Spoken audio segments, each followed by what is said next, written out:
अगर ऐसा हो जाए तो ज्वाइनिंग अगेन। ठीक है, चलो, नथिंग हैपन राइट नाउ, तो चलिए स्टार्ट करते हैं। हाँ जी अक्षय कुमार, गुड इवनिंग।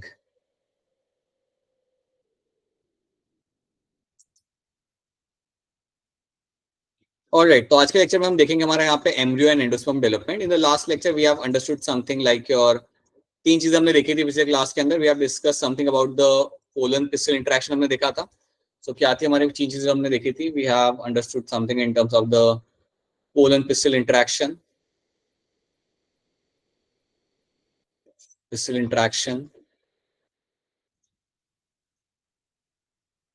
ये हमने देखा था। दूसरी चीज हमने वहां पे देखी थी which was your outbreeding devices.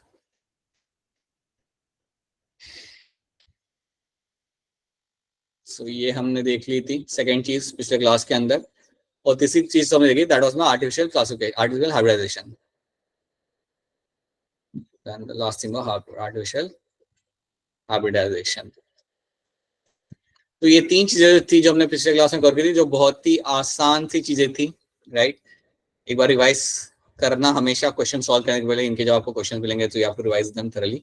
But these are three very simple things and easy to understand. अब आज के क्लास में हम देखेंगे कि क्या होता है जब मेरा पोलन ट्यूब वहां पे पहुंच जाता है, when the pollen tube reaches the embryo sac, उसके बाद वहां पे क्या होगा। तो चलिए वो वाली कहानी हम यहाँ पे स्टार्ट करते हैं, that what will be the story of my pollen tube. तो एक बात आप हमेशा यहाँ पे याद रखना कि जैसे ही आपका पोलन ट्यूब पहुंचता है, जैसे ही आपका पोलन ट्यूब पहुंचेगा आपके एम्ब्रियो सैक के पास, so you know that you have embryo sac, you will have a micropylar end आपका यहाँ पे होगा, right. You have a micropylar end over here. अब आपका पोलन ट्यूब जैसे ही यहाँ पे आएगा तो याद रखना कि पोलन ट्यूब के सामने आपके कुछ यहाँ पे सेल बैठे हुए होंगे। So you know you have your synergid cells over here. तो जो सिनेगेट सेल्स आपके यहाँ पे जो होते हैं, दे हैव टू डाई। मैं यहाँ पे एस लिखता हूँ शॉर्ट में, फॉर माय सिनेगेट सेल। तो जब मेरा यहाँ पे पोलन ट्यूब पहुंचेगा, when the pollen tube is going to reach over here, so जब आपका पोलन ट्यूब आपका यहाँ पे पहुंचता है, when the pollen tube is going to reach over here, तो ये जो पोलन ट्यूब आपका यहाँ पे होगा, ये पहुंचने के बाद क्या होगा, first of all you have to know that my synergid cell will degenerate. जैसे मेरा पोलन ट्यूब मेरा यहाँ पे आ चुका है, the first thing which I will find happening here is, मेरे सिनेगेट सेल जो मेरे यहाँ पे होंगे उनकी डेथ होना जरूरी है। अब क्वेश्चन यहाँ पे आता है कि उनका डेथ होना क्यों जरूरी है, तभी मेरा पोलन ट्यूब अंदर जा पाएगा, तभी मेरा पोलन ट्यूब यहाँ से अंदर मेरा एम्ब्रियो सैक के अंदर तक मेरा पहुंच पाएगा। सो याद रखना, the first thing you have to know that my synergid cell जो मुझे अंदर मिल रहे थे, द सिनेगेट सेल्स जो मुझे अंदर वहां मिल रहे थे, they are going to degenerate. अब इनका डीजनरेट होना बहुत ज्यादा जरूरी है। क्यों जरूरी है? बिकॉज जब तक ये डीजनरेट होंगे नहीं तब तक आपको रास्ता नहीं मिलेगा। और जैसे ही आपके डीजनरेट हो गए, जैसे ही आपके यहाँ से निकल गए, now my pollen tube will easily now reach up to the embryo sac के अंदर मेरा वो सक्सेसफुली अंदर पहुंच जाता है। सो ये बात याद रखना that my synergid cell which I have drawn over here, they have to die, right, they have to die. And once they die, now I can find now my pollen tube can very easily seen entering inside। और एक बार मेरा pollen tube अंदर आ चुका है, then उसने बस अपना काम करना है, और उसका यहाँ पे जो काम होता है वो होता है गैमेट को रिलीज करना। So that is something you have to know. अब एक बात याद रखना कि आपका जो पोलन ट्यूब जो आपके यहाँ पे अंदर आ चुका है, ये खाली नहीं आ रहा। इस पोलन ट्यूब के अंदर आपको मिलेंगे आपके यहाँ पे दो मेल गैमेट्स। पोलन ट्यूब के अंदर आपको मिलेंगे आपके यहाँ पे दो male gametes, two male gametes will be seen over here. So two male gametes will travel along with the pollen tube. Okay, दो मेल गैमेट आपको यहाँ पे मिलते हैं। अगर आपको याद हो, हाँ, अगर आपको यहाँ पे एक चीज, अगर आपको यहाँ पे काफी पुरानी बात याद हो, तो हमारे पास जो पोलन ग्रेन होता है, जो हमारे पास पोलन ग्रेन होता है, pollen grain will have two type of cells. It will have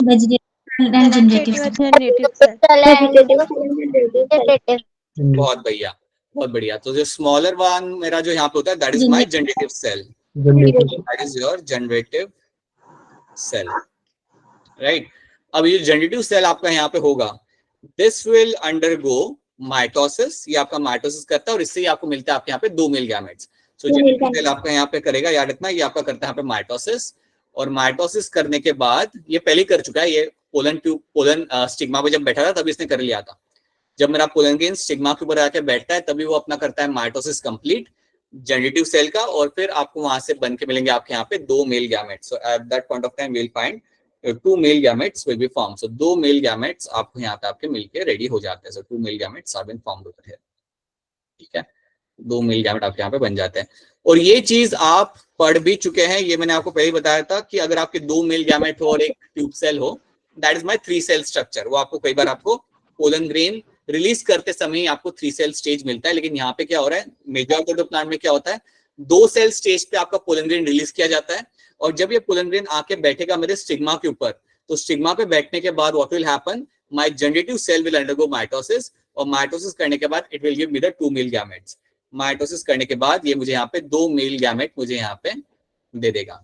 अब जैसे मुझे इसने यहाँ पे 2 मेल गैमेट दिए, जैसे इसने मुझे यहाँ पे 2 मेल गैमेट दिए, अब ये मेल गैमेट क्या करेंगे, they will enter inside the pollen tube. ये पोलन ट्यूब के अंदर यहाँ पे एंटर करेंगे। अब आपको एक और चीज याद रखनी है कि आपका जो पोलन ग्रेन था उसके अंदर आपका कौन सा सेल बनाता है, which cell make the pollen tube, pollen grain है।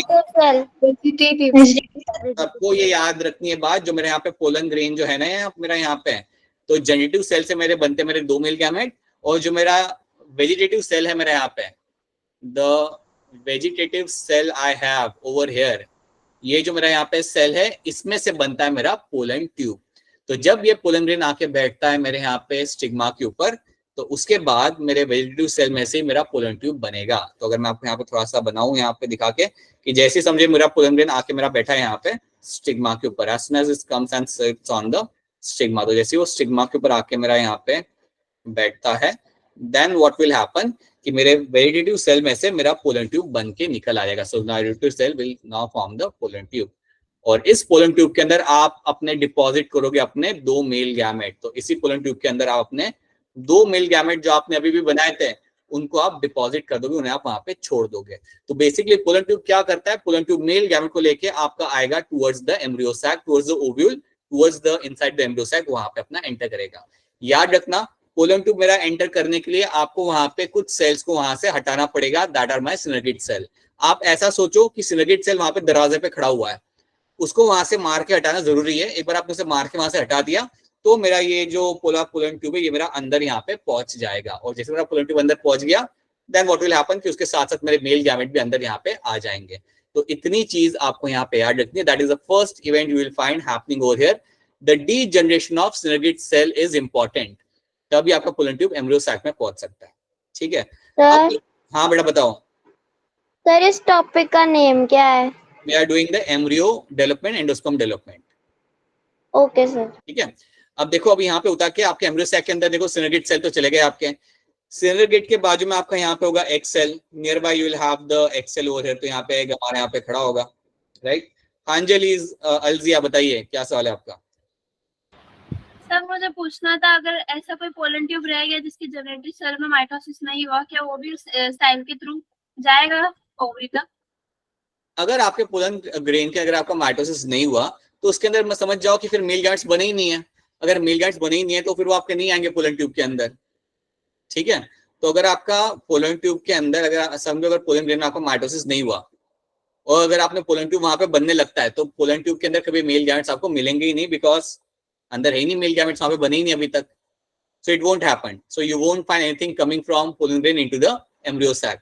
पोलन ट्यूब आपका बन सकता है वहां पे, याद रखना अलजिया, पोलन ट्यूब आपका बन सकता है, और उस पोलन ट्यूब के अंदर आपके मेल गैमेट्स आपके नहीं जाएंगे क्योंकि वो बने ही नहीं है वहां पे।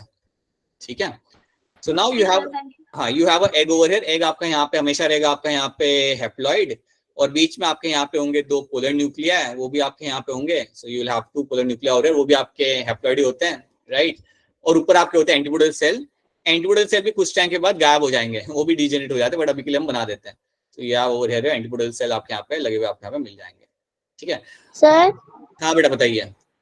सर जो सिनर्जिड सेल्स होते हैं वो तो कॉर्नर्स पे होते हैं, एग सेल जो होता है वो सेंटर पे होता है, तो वो दोनों पोलन ट्यूब तो एक ही साइड से एंटर करेगी। आप याद रखना, अभी के लिए याद रखो, बिकॉज यू हैवंट लाइक, हम जो पिक्चर देखते हैं हमारे एनसीईआरटी में वो हमारे अंडरस्टैंडिंग के लिए हमारे वो उस तरीके से पिक्चर लाइक हमें देखने के लिए मिलती है, but in the real picture if you just get to see you will realise कि सिनर्जिड सेल का पोजीशन इस तरीके से होता है कि उनको वहां से निकालना जरूरी होता है।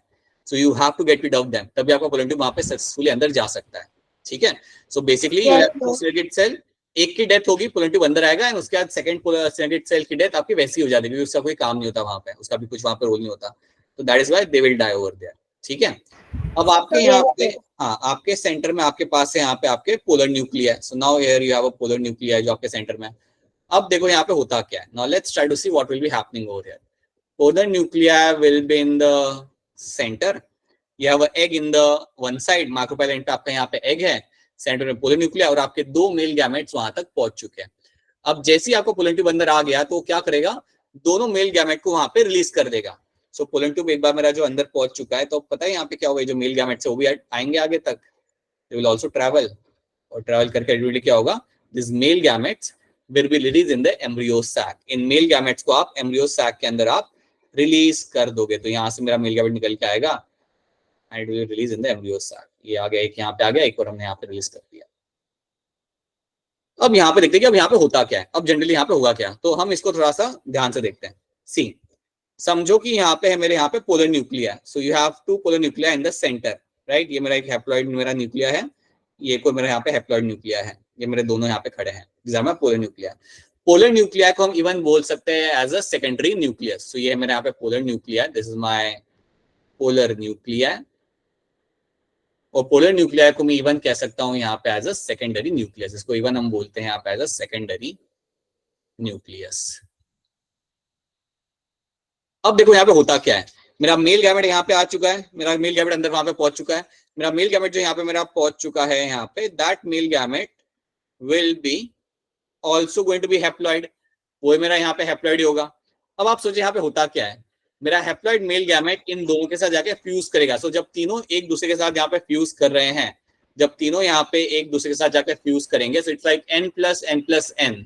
तो यहाँ पे जो आपको बनेगा that is going to be a triploid nucleus. Triploid nucleus आपको यहाँ पे मिलेगा। So my male gamete and my two polar nuclei are going to fuse, और इनके फ्यूज होने के बाद मुझे यहाँ पे एक ट्रिप्लॉइड स्ट्रक्चर मुझे यहाँ पे बन के मिल जाएगा। अब क्योंकि मेरे यहाँ पे तीन स्ट्रक्चर्स है, because I have three structure which are fusing with each other, इस इवेंट को हम बोलते हैं यहाँ पे as a triple fusion.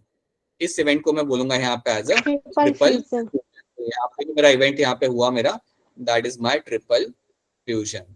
So triple fusion जब आपका होता है तो याद रखना, ट्रिपल फ्यूजन होने के बाद आपको यहाँ पे आपका ट्रिप्लॉइड न्यूक्लियस आपको यहाँ पे आपका मिला, and this triploid nucleus is nothing but my primary endosperm nucleus. इसको हम बोलेंगे यहाँ पे as a primary endosperm nucleus. This is called as my primary endosperm nucleus. तो यहाँ पे बेसिकली हमारा एंडोस्पर्म बन चुका है, यहाँ पे हमारा सक्सेसफुली मेरे यहाँ पे एंडोस्पर्म न्यूक्लियस मेरे यहाँ पे बन चुका है। तो ये पहले इवेंट आपके यहाँ पे होगा। तो याद रखना, एक मेल गैमेट जाके फ्यूज करेगा मेरे यहाँ पे दो पोलर न्यूक्लिया के साथ, and that is called as my triple fusion. और ट्रिपल फ्यूजन के बाद मुझे मेरा मिलता है मेरे यहाँ पे प्राइमरी एंडोस्पर्म न्यूक्लियस मेरा बनके रेडी हो जाएगा। यही जो प्राइमरी एंडोस्पर्म न्यूक्लियस है, यही बाद में कलेक्टिवली इसको हम एक सिंगल टर्म यूज कर लेंगे, दैट इज माय एंडोस्पर्म। इसको हम कलेक्टिवली यहाँ पे हम एंडोस्पर्म भी एक सिंगल टर्म के अंदर बोल सकते हैं। अब एक चीज याद रखना, जो एंडोस्पर्म आपका होता है, the endosperm you have, that endosperm का काम हमेशा आपका होता है नरिश करना आपके एम्ब्रियो। हाँ जी, इसका काम यहाँ पे हमेशा रहेगा नरिशमेंट करना एम्ब्रियो को। So that is the role of the endosperm, nourish करना एम्ब्रियो को। लेकिन इसको हम थोड़ा और समझेंगे, इसके अंदर ये क्या करता है उसको हम बाद में देखते हैं। एक मेल गैमेट ने क्या किया वो तो हमने देख लिया कि एक मेल गैमेट जो मेरा था यहाँ पे उसने यहाँ पे क्या किया, that is clear to me. Now let's try to understand कि दूसरा मेल गैमेट यहाँ पे क्या करता है। दूसरा मेल गैमेट भी तो आया था अंदर हमारे साथ, तो वो यहाँ पे क्या करेगा। सो दूसरा मेल गैमेट आपके पास यहाँ पे होता है, the second male gamete you have, that is also going to be a haploid structure. ये हैप्लॉइड स्ट्रक्चर मेरा फ्यूज करेगा मेरे एग के साथ। This haploid male gamete is now going to fuse with the egg. आपका egg वहां पे खड़ा था ना, egg was also going to be haploid. So यहाँ पे जो आपका एग खड़ा है, एग के साथ मेरा फ्यूज करेगा मेरा यहाँ पे male gamete. So I have now this my male gamete. So male gamete मेरा यहाँ पे फ्यूज करेगा एग के साथ। हाँ जी बेटा बताइए। वो जो ट्रिपलेट स्ट्रक्चर बना था उसका क्या हुआ? वो तो है अभी वहां पे, उसको तभी हम और डेवलप करेंगे, वो बन चुका है वहां पे, उसको भी वहां पे रखो और वो डेवलप होगा। ठीक है, अभी हम इसको बनाते पहले, फिर हम उसके पास वापस जाएंगे। ठीक है, सो मेल गैमेट आपका यहाँ पे आया, it will fuse with the egg over here. और जैसे आपका ये फ्यूज होता है, the fusion of egg and male gamete will lead to a formation of a zygote. यहाँ पे आपको बनेगा आपका n+n, आपका यहाँ पे डिप्लॉइड जायगोट आपका यहाँ पे बन जाएगा। So you will find your diploid zygote will be form. So diploid zygote आपको यहाँ पे बनने के लिए मिलता है। So you will find diploid zygote will be formed over here. ठीक है, अब डिप्लॉइड जाइगोट आपका यहाँ पे बन चुका है, डिप्लॉइड जाइगोट आपका यहाँ पे बन चुका है। अब याद रखना, जब मेल गैमेट एग के साथ फ्यूज करता है, इसको हम बोलते हैं यहाँ पे syngamy. This event over here is called as my syngamy. तो अगर आपसे कोई पूछा है कि सिंगैमी में क्या होता है, तो आपका आंसर सिंपल सा होगा वहां पे, when a male gamete fuses with the egg, that event is called as my syngamy. और सिंगैमी करने के बाद आपको मिलेगा आपका जाइगोट, और यही जाइगोट है जो बाद में आपका एम्ब्रियो बन जाएगा। यही जाइगोट है जो आपका ग्रो करेगा। स्टार्टिंग में वो ग्रो नहीं करता, स्टार्टिंग में बस जाइगोट बनता है, बट बाद में ये थोड़ा और ग्रो करेगा। ग्रो करेगा मतलब माइटोसिस करेगा, और उसके बाद this same zygote will turn into the embryo. यही आपका जो जाइगोट होगा, ये थोड़ा सा और ग्रो कर जाएगा आपका। हाँ जी बेटा बताइए, क्या सवाल है आपका, बताइए महेश, बोलिए। सर ये दो दो मेल गैमेट है वो सर एक ही साथ क्या? दोनों मेल गैमेट एक ही साथ आएंगे क्या? आएंगे एक ही साथ ही, और फ्यूज भी लाइक एक एक करके वहां पे करेंगे। So one will fuse with the एंडोस पोलर न्यूक्लिया, दूसरा के फ्यूज करेगा मेरे यहाँ पे एक्सेल के साथ। ठीक है, तो आप ये समझ लो महेश की दोनों एक ही टाइम पे फ्यूज कर रहे हैं, राइट। एक वहां पे जाके उसके साथ अटैच करा एक के साथ, दूसरा जाके अटैच करा मेरे पोलर न्यूक्लिया के साथ। So that is something which is been happening. तो दोनों के फ्यूज होने के बाद आपको कुछ ना कुछ मिलेगा। एक साइड पे आपको मिल रहा है आपका एंडोस्पर्म बन के मिल रहा है, या मैं कहूंगा जिसे प्राइमरी एंडोस्पर्म न्यूक्लियस मुझे मिल रहा है, और दूसरे साइड में मुझे मिल रहा है मेरे यहाँ पे जाइगोट। और यही जाइगोट फिर बाद में डेवलप करता है, it will develop in future, and then it can give you the embryo, then it will give you your embryo. बताइए तमनप्रीत, बोलिए। सर जो पोलर न्यूक्लियर थे उनकी तो अपनी मेम्ब्रेन नहीं थी, तो जब उन्होंने एंडोस्पर्म बनाया था, एंडोस्पर्म की मेम्ब्रेन होगी। एक सेकंड बेटा, एक सेकंड। एंडोस्पर्म की मतलब सेल वॉल ना, वॉल नहीं है, वॉल नहीं है अभी आपके एंडोस्पर्म के, अभी वॉल नहीं है। ठीक है, हम एकदम से पीछे आ गए। Let's come back to the slide. So नहीं, आपकी जो यहाँ पे आपका जो एंडोस्पर्म बना है यहाँ पे, अभी फिलहाल इसकी कोई वॉल नहीं है। It does not have any wall over there, इसलिए हम इसे बोल रहे हैं प्राइमरी एंडोस्पर्म न्यूक्लियस, हम उसे वहां पे हम बोल रहे हैं। ठीक है, सो चलिए चलिए चलिए, बहुत पीछे चले गए हम लोग। देखो इंसेक्ट आ गए, बर्ड्स आ गए यहाँ पे। सर यहाँ एनसीईआरटी में तो लिखा है कि male gametes enter into the cytoplasm of synergid, तो वो तो डीजेनरेट नहीं होगा। हाँ तो वही ना, आपके सिनर्जिड गए। सो साइटोप्लाज्म और सिनर्जिड मतलब यहाँ पे क्या हो रहा है, आपका सिनर्जिड्स आपके वहां पे गए, and now they have become part of the cytoplasm, right? So now they are moving, traveling over there. So now I have a polynuclear which is traveling in that area, which now has become a cytoplasm of a synergate cell. So तो degenerate होंगे वहां पे, they degenerate। और अब एक बात बताओ, जब आपकी कोई चीज degenerate होती है तो वो कहाँ जाती है? If it dies over there, it will remain in the cytoplasm. So that is what they are trying to tell you over there. Apoorva पता चला? Yes. So चलिए, finally we are here. अरे नहीं, yes, we are almost here.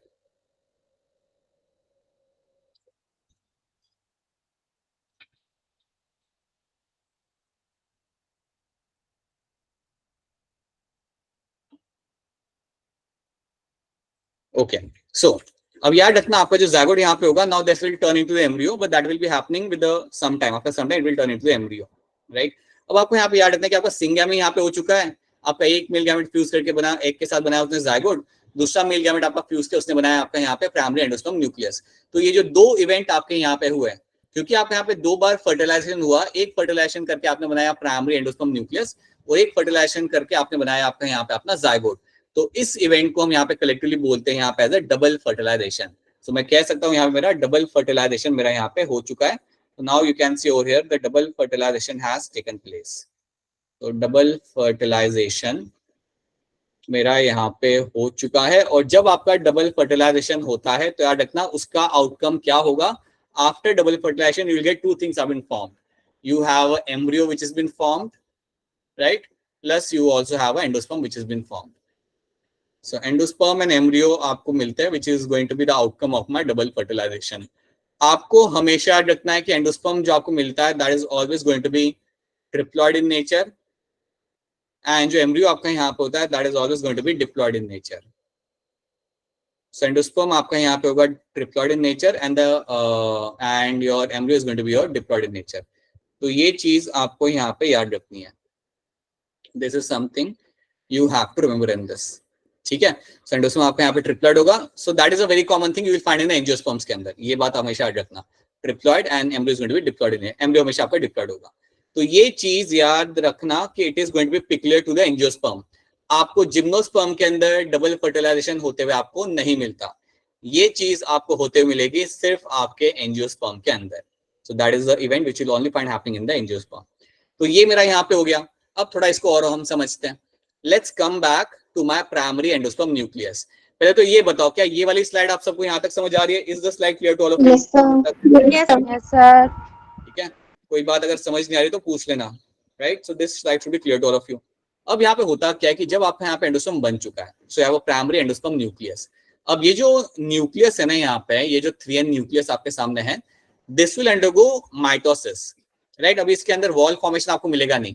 This will undergo mitosis. So this will undergo mitosis. तो ये करेगा अपने यहाँ पे माइटोसिस, और माइटोसिस करने के बाद क्या होगा, आपके पास बहुत सारे प्राइमरी एंडोस्पर्म न्यूक्लियस वहां पे बन जाएंगे। तो अभी एक ही है यहाँ पे, you will find multiple will be scene. अगर ये माइटोसिस करेगा मल्टीपल टाइम्स, एक बार नहीं बहुत बार, अगर ये मल्टीपल टाइम माइटोसिस करेगा, तो व्हाट विल हैपन, आपको 3n वाले कई सारे ऐसे आपके न्यूक्लियस आपके बन जाएंगे वहां पे। So large number of such 3n nucleus will be seen getting formed over there. So sir वो सारे ट्रिप्लॉइड ही हो गए। सारे ट्रिपलेट होंगे बिल्कुल, क्योंकि माइटोसिस कर रहे हैं ना। अगर आप माइटोसिस करते हो तो जो भी आपका सेल बनेगा वो एकदम सेम होगा जैसे पेरेंट सेल था। So all the cells which have been formed over here, जितने मेरे यहाँ पे सेल्स मेरे यहाँ पे बनेंगे, दो cells are going to be triploid in nature, right? तो ऐसे आपको आपके स्ट्रक्चर आपको यहाँ पे मिल जाएगा, and this is what you will be seeing over here. So इसको हम इवन कह सकते हैं यहाँ पे फ्री न्यूक्लियर एंडोस्पर्म। सो ये जो स्ट्रक्चर आपको यहाँ पे बना है, this can be called as my free nuclear endosperm. So इसको हम इवन कहते हैं यहाँ पे as a free nuclear endosperm. इस फ्री न्यूक्लियर एंडोस्पर्म के अंदर अभी वॉल फॉर्मेशन नहीं हुआ है, लेकिन बाद में आपका हो जाता है। But initially you don't have any kind of wall formation, but later on wall formation आपको देखने के लिए मिल जाएगा। बट अभी सिर्फ यहाँ पे ये न्यूक्लियस के फॉर्म में है। सो इसको हम इवन बोलते हैं यहाँ पे फ्री न्यूक्लियर एंडोस्पर्म। और अगर आप कोकोनट वाटर पीते हो तो कोकोनट का जो वाटर होता है that is actually free endosperm, free nuclear endosperm. So coconut के अंदर जो आपको जो पानी होता है जो हम कंज्यूम कर रहे होते हैं काफी खुशी खुशी, वो जो आपका होता है it is actually a free nuclear endosperm. ठीक है, और it is going to be always triploid in nature. तो ये बात याद रखना, ये चीज आपको होते हुए आपके यहाँ पे मिल जाएगी, राइट? हाँ, बाद में ये जो आपका फ्री न्यूक्लियर एंडोस्पर्म है, बाद में इसकी वॉल बन जाती है, बाद में you will find the wall formation will be seen happening over there, and then it becomes a cell. Then it becomes a cell, but अभी के लिए याद रखना it forms a free nuclear endosperm initially, and then it will turn into the cell, right? So ये चीज आपको यहाँ पे याद रखनी है कि आपका ट्रिप्लॉइड स्ट्रक्चर जो आपका बना that is actually going to be the endosperm. और जब भी कोई बात करता है एंडोस्पर्म के बारे में तो आपको एक चीज क्लियर कट याद रखनी है, इसका एक लौता काम यहाँ पे जो है that is going to be nourishment of the embryo. यही इसका यहाँ पे काम होता है कि वो आपके एम्ब्रियो को यहाँ पे आपका फुलफिल तरीके से अपने यहाँ पे नरिशमेंट प्रोवाइड करेगा, राइट? तो ये एक चीज आप हमेशा याद रखना। और ये यहाँ पे अब आपको कोई मियोसिस नहीं होगा, ओनली माइटोसिस के साथ ही ये लोग अपना यहाँ पे नंबर बढ़ाएंगे, राइट? तो अब इसके अंदर हम एक और चीज यहाँ पे थोड़ी सी और चीज यहाँ पे देख लेते हैं। अच्छा, ये वाली स्लाइड सबको यहाँ पे क्लियर है? यहाँ पे सिंग गैमी वाली स्लाइड सबको यहाँ पे क्लियर है? What is happening over here? अब यहाँ पे आप एक और चीज यहाँ पे आप समझो कि जब आपका एंडोस्पर्म और एम्ब्रियो बनता है, या मैं कहूंगा जब आपका जायगोट और एंडोस्पर्म जब आपका बनता है, तो याद रखना एंडोस्पर्म का डेवलपमेंट ज्यादा होगा, या एंडोस्पर्म फटाफट डिवाइड करके अपना नंबर बढ़ाएगा। सो डेवलपमेंट ऑफ द एंडोस्पर्म, ये टर्म याद रखना that development of the endosperm precedes the development of the embryo. So development of endosperm precedes the development of embryo. That means आपका एम्ब्रियो का growth थोड़ा सा लेट चालू होगा, पहले आप एंडोस्पर्म को बना लोगे। अब ये करने का रीजन आपका यहाँ पे ये है क्योंकि एम्ब्रियो को खाना तो एंडोस्पर्म से मिलेगा, तो बेटर है कि अभी आपका जो एम्ब्रियो है उसको आप ग्रोथ मत कराओ, उसको आप वैसे ही रहने दो और आप पहले एंडोस्पर्म को बना लो। सो याद रखना एंडोस्पर्म का ग्रोथ जल्दी होता है, पहले होता है, एंड देन उसके बाद आपका एम्ब्रियो ग्रो करेगा। जब प्लांट को लगता है कि अच्छा काफी एंडोस्पर्म बन चुका है, and then it will promote the growth of the embryo. तो याद रखना हमेशा एंडोस्पर्म का ग्रोथ पहले होगा, and then you will find कि एम्ब्रियो आपका फिर आपका डेवलप करना वहां पे आपका चालू करता है। सो ये भी एक बात आपको यहाँ पे सबको याद रखनी है। सो क्लियरली याद रखना what is my syngamy and what is my triple fusion, ये चीज आपको यहाँ पे मालूम होनी चाहिए। Now let's see few things over here कि यहाँ पे फर्टिलाइजेशन में आपको यहाँ पे क्या होता है। सो अब यहाँ पे कुछ बेसिक चीज पहले हम यहाँ पे देख लेते हैं। आप जानते हो कि आपका मेल गैमेट बनता है वाया माइक्रोस्पोरोजेनेसिस, फीमेल गैमेट आपका बनता है वाया मेगास्पोरोजेनेसिस। दोनों फ्यूज करेंगे, आपको क्या मिलेगा? You will get your zygote, right? और जायगोट ही आपका फ्यूचर में फिर आप यहाँ पे आपको एम्ब्रियो बना के देगा। So the same zygote in future will give you the embryo, ठीक है। और हम यहाँ पे देख लो, जब one male gamete fuses with the egg, जब एक मेल गैमेट एग के साथ यहाँ पे फ्यूज करेगा तो आपको क्या मिलेगा यहाँ पे? जाइगोट। जाइगोट। राइट, बिल्कुल सही। अब उसी तरीके से आप यहाँ पे देख लो, जब आपका सेकंड मेल गैमेट आप यहाँ पे फ्यूज करता है आपके यहाँ पे 2 पोलर न्यूक्लिया के साथ, that will lead to a formation of your endosperm nucleus will be seen over there, right? Which is nothing but my endosperm, जिसको हम even endosperm भी यहाँ पे हम बोल सकते हैं, ठीक है। तो इस तरीके से आपकी दो बड़ी ही इंपॉर्टेंट चीजें आपके ओव्यूल के अंदर या एम्ब्रियो सैक के अंदर आपके बन चुकी है, and now they are just going to develop over there. अब वो वहां पे अपनी वहां पे अच्छे से वहां पे वो डेवलप करेंगे, ठीक है। तो चलिए अभी हम थोड़ा आगे बढ़ते हैं। So now you know what is my double fertilization. You know this thing very clearly, right? After entering one of the synergate, the pollen tube burst and release the 2 male gamete into the cytoplasm of the synergate, right? So after entering one synergate, मतलब वहां पे उसे break कर दिया और आपने वहां पे enter कर दिया, and now you are releasing the 2 male gametes. One male gamete moves towards the egg cell, fuses in its nucleus, completing the syngamy, right? Result is a formation of your zygote. इस तरीके से आपका zygote यहाँ पे आपका बन जाएगा। तो यहाँ पे आप देख सकते हो सिंगल का आपका zygote बन चुका है। Then you have a male gamete plus secondary nucleus. अगर ये होता है then that will be a formation of my primary endosperm nucleus is been seen to be happening. ये दोनों इवेंट मेरे यहाँ पे होंगे एम्ब्रियो सैक के अंदर, and this is called as my double fertilization. आपका एंडोस्पर्म फॉर्मेशन, एम्ब्रियो फॉर्मेशन, दोनों चीज आपके यहाँ पे हो रही है because of 2 male gametes, and that is called as my double fertilization. अब यहाँ पे आप एक चीज यहाँ पे याद रखेंगे, this happens only in the flowering plant.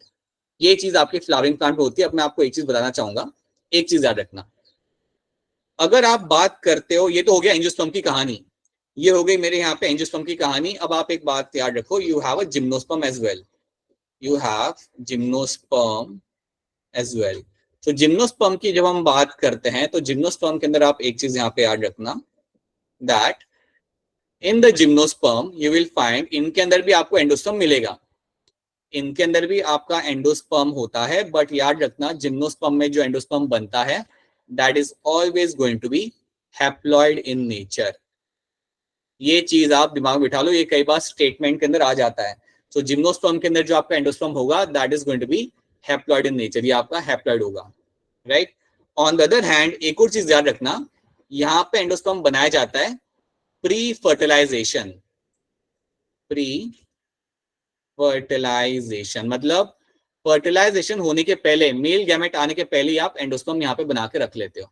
So pre fertilisation ही आपका यहाँ पे एंडोस्पर्म बन जाएगा, endosperm is getting form.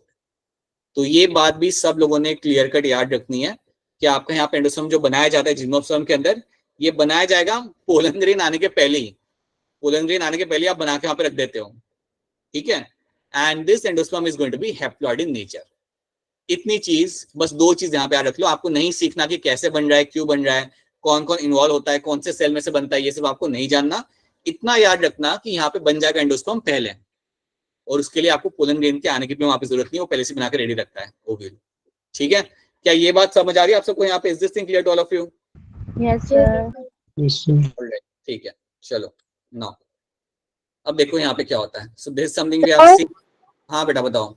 Sir gymnosperms भी फ्लावरिंग प्लांट्स के कैटेगरी में ही आते हैं? नहीं, जिम्नोस्पर्म फ्लावरिंग प्लांट में नहीं आते, gymnosperm is a different group of plants. तो सर इसमें भी डबल फर्टिलाइजेशन होती है? नहीं नहीं नहीं, वो सिर्फ एंजियोस्पर्म में होगी, सिर्फ एंजियोस्पर्म के अंदर ही आपकी होती है डबल फर्टिलाइजेशन, इसके अंदर नहीं होगी सिर्फ। सो इसलिए कहा जाता है कि angiosperm is only group of plant जहां पे आप डबल फर्टिलाइजेशन आपका आप ऑब्जर्व करते हो। You don't find in any other group it will be happening, ठीक है। सर बताइए। जिम्नोस्पर्म्स में रिप्रोडक्शन कैसे होता है? नहीं सीखना, सीखना ही नहीं है जानना ही नहीं है। It is a completely different process. We just have to understand कि वहां पे एंडोस्पर्म का पॉलीप्लॉइडी क्या होता है, it's going to be haploid. ये बात आपको याद रखनी, इसलिए मैं आपको ये बता रहा हूँ, और कुछ नहीं जानना, right. This is something you will learn in again if you get into your bachelors in life science, तो उसमें आप सीखोगे, अभी हमें नहीं जानना वो। इट्स अ डिफरेंट पाथवे, ठीक है, जो नीट से बहुत दूर का है, तो हमें नहीं सीखना। क्या इंफॉर्मेशन दे के रखिए उसे याद रखना, you will find them as a question sometime. Okay, so अब development of the embryo endosperm and maturation of ovule into seed. अब देखो ये आपका एंडोस्पर्म तो आपका यहाँ पे बन चुका है, राइट, आपका एम्ब्रियो आपका यहाँ पे बन चुका है। Okay, now you will find कि आपके ओवल्स थोड़े टाइम के बाद आपके सीड में कन्वर्ट हो जाएंगे और आपकी जो ओवरी होती है it will turn into the fruit. Simple सा रूल है आपका, हमेशा याद रखना, एक बार आपका फर्टिलाइजेशन होने के बाद आपका जो ओव्यूल होगा, the ovule will always turn into the seed. Ovule आपका हमेशा it will turn into the seed over here, and आपकी जो ओवरी होती है that will always turn into your fruit. Common event है जो आपके यहाँ पे होगा, ovary will turn into the flower, नहीं है fruit will turn into the fruit. So that is something which you will find happening over here. तो ये बड़ी सिंपल चीज है। अब इसमें हम थोड़ी और चीजें हम यहाँ पे समझते हैं। Let's try to see few more things over here. See, endosperm जो आपका बना, इट्स अ ट्रिप्लॉइड वन, ये आप जानते हो, it's a triploid one and develops from the central cell of the embryo cell. ठीक है, अब एंडोस्पर्म आपका जब यहाँ पे बना, इट्स जनरली ट्रिप्लॉइड स्ट्रक्चर, ये चीज आपको हमेशा याद रखनी है। बट कुछ कंडीशन में भी आपको यहाँ बताता हूँ जिसमें आपका एंडोस्पर्म का साइज आपका अलग हो जाएगा। सो ये जनरली लेकिन आपका ट्रिप्लॉइड होगा। इसमें क्या होता है, it has all the reserve food material, इसके अंदर आपको मिलेगा आपका यहाँ पे all the reserve food material will be seen in the endosperm. तो सारे के सारे जो रिजर्व फूड मटेरियल आपके यहाँ पे होते हैं वो आपको एंडोस्पर्म के अंदर आपके यहाँ पे मिल जाएंगे। अगर आपसे कोई पूछता है कि एंडोस्पर्म के अंदर जनरली क्या होता है क्या अंदर, तो आप सिंपली बोल देना उन्हें कि उसके अंदर आपको मिलेगा देखने के लिए आपको यहाँ पे स्टार्च, उसके अंदर मिलेगा देखने के लिए आपको यहाँ पे starch. So endosperm is always going to have presence of starch, starch अंदर मिलता है मुझे एंडोस्पर्म के अंदर, राइट। तो इतनी बात पहले आप याद रखो कि उसमें रिजर्व फूड मटेरियल आपके यहाँ पे होता है स्टार्च। कौन यूज करेगा रिजर्व फूड मटेरियल? आपका एम्ब्रियो। एम्ब्रियो की ग्रोथ डिपेंड करती है इसके ऊपर, एम्ब्रियो इस पे डिपेंड करनी है आपके एंडोस्पर्म के ऊपर। ओके, अब they are used for nutrition of the developing embryo, बिल्कुल वो इसके बेसिस पे आप यहाँ पे ग्रो करेगा। So that should be clear to you, right. अब यहाँ पे एक चीज मैं आपको जो बताना चाहूंगा, सी, जब आप बात करते हो एम्ब्रियो की, तो एक चीज आप दिमाग में आपको अगर कोई पूछे, अगर आपके फ्रेंड अगर आपको आके पूछता है कि एम्ब्रियो को खाना कहाँ से मिलता है, तो आप तो एक चीज बोलोगे कि एम्ब्रियो को खाना मिलता है आपके एंडोस्पर्म जो आपका होता है उसको खाना प्रोवाइड करता है। That's the first thing you will tell them. दूसरी चीज याद रखना, एंडोस्पर्म इवन अपना अपना जो एम्ब्रियो है वो इवन आपका कंज्यूम करता है या उसको जो नरिशमेंट प्रोवाइड करता है उसको और भी चीजें नरिशमेंट प्रोवाइड करेंगी वहां पे। You will also have something known as my nucellus. Yes sir, nucellus आपने नाम सुना है, बिल्कुल आपने सुना यस है। सर, न्यूसेलस जो आपका होता है इट्स अ डिप्लॉइड सेल। अगर आपको याद है nucellus is a diploid cell, ये भी यूज किया जाता है एम्ब्रियो के ग्रोथ के लिए, इसको भी कंज्यूम किया जाएगा for the growth of the embryo. Endosperm तो आप खा ही रहे हो, यहाँ पे आपका जो न्यूसेलस होता है उसे भी आप कंज्यूम करते हो, ठीक है। तो याद रखना ये भी एक आपका ऐसा टिश्यू है या ऐसे ग्रुप जो वहाँ पे सेल्स है that will be used by the embryo for the growth. बहुत कुछ एम्ब्रियो यहाँ पे कंज्यूम करेगा। एंडोस्पर्म आपका हमेशा आपका यहाँ पे रहेगा ट्रिप्लॉइड और न्यूसेलस आपका यहाँ पे रहेगा डिप्लॉइड। अब मेरे पास आपके लिए एक सवाल है, मेरे पास आपके लिए सवाल है और सवाल के लिए आप थोड़ा यहाँ पे ध्यान दीजिएगा तभी आप इस सवाल को आप पाओगे। आप मुझे बताओ कि अगर आपके पास एक मेल प्लांट है, सवाल को ध्यान से सुनना, you have a male plant and male plant is my, let's say mail plant है मेरा यहाँ पे टेट्राप्लॉइड, मेल प्लांट है मेरा यहाँ पे tetraploid, and you have a female plant, and you have a female plant, और फीमेल प्लांट जो मेरा यहाँ पे है ये है मेरा यहाँ पे डिप्लॉइड। तो आप मुझे बताइए अगर ये कंडीशन अगर आपको मिलती है that you have male plant which is a tetraploid and female plant will be diploid, तो आप मुझे बताइए कि यहाँ पे आपका जायगोट कैसा होगा और आपका एंडोस्पर्म कैसा होगा। So now tell me over here how your zygote is going to be in such kind of plant.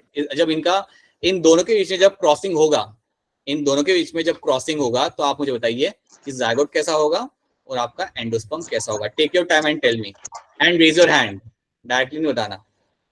Question I hope सबको समझ आ चुका है कि मेल प्लांट मेरा है यहाँ पे टेट्राप्लॉइड 4n और फीमेल प्लांट मेरा यहाँ पे डिप्लॉइड। आपको बताना है कि अगर ये दोनों प्लांट के बीच में अगर हम क्रॉसिंग कराते हैं, राइट, इनके बीच में अगर हम यहाँ पे क्रॉसिंग कराते हैं तो मेरा जायगोट यहाँ पे कैसा बनेगा और मेरा एंडोस्पर्म यहाँ पे कैसा बनेगा।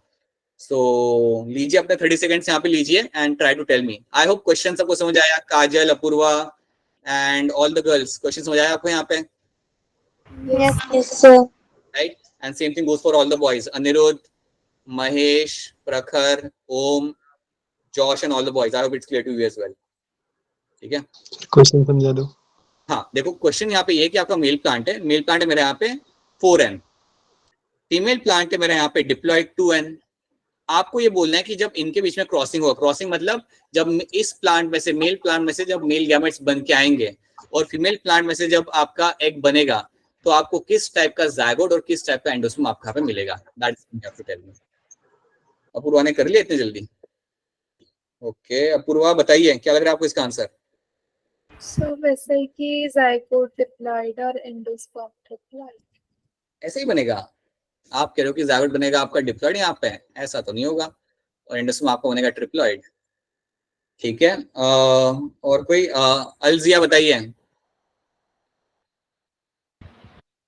सर जैसे कि आपने बताया जब वो उसमें एंटर करता है एंडोस्पर्म के लिए, तो एन और एन और फिर जो एंटर करता है स्पर्म एन, वो मिलके 3n बन के वो ट्रिपलेट बनता है। तो अब अगर ऐसी कंडीशन रहेगी तो 4n का और ये जो 2n है, ठीक है, आगे बोलो। ये मिलके 8n का एंडोस्पर्म बनाएंगे, राइट? 8n ज्यादा हो गया थोड़ा। Anyone else with any answer? Tamanpreet बताओ जल्दी क्या होगा इसका आंसर। सर जो मेल प्लांट है वो 4n है, तो उसका पोलन जो बनेंगे वो 2n बनेंगे।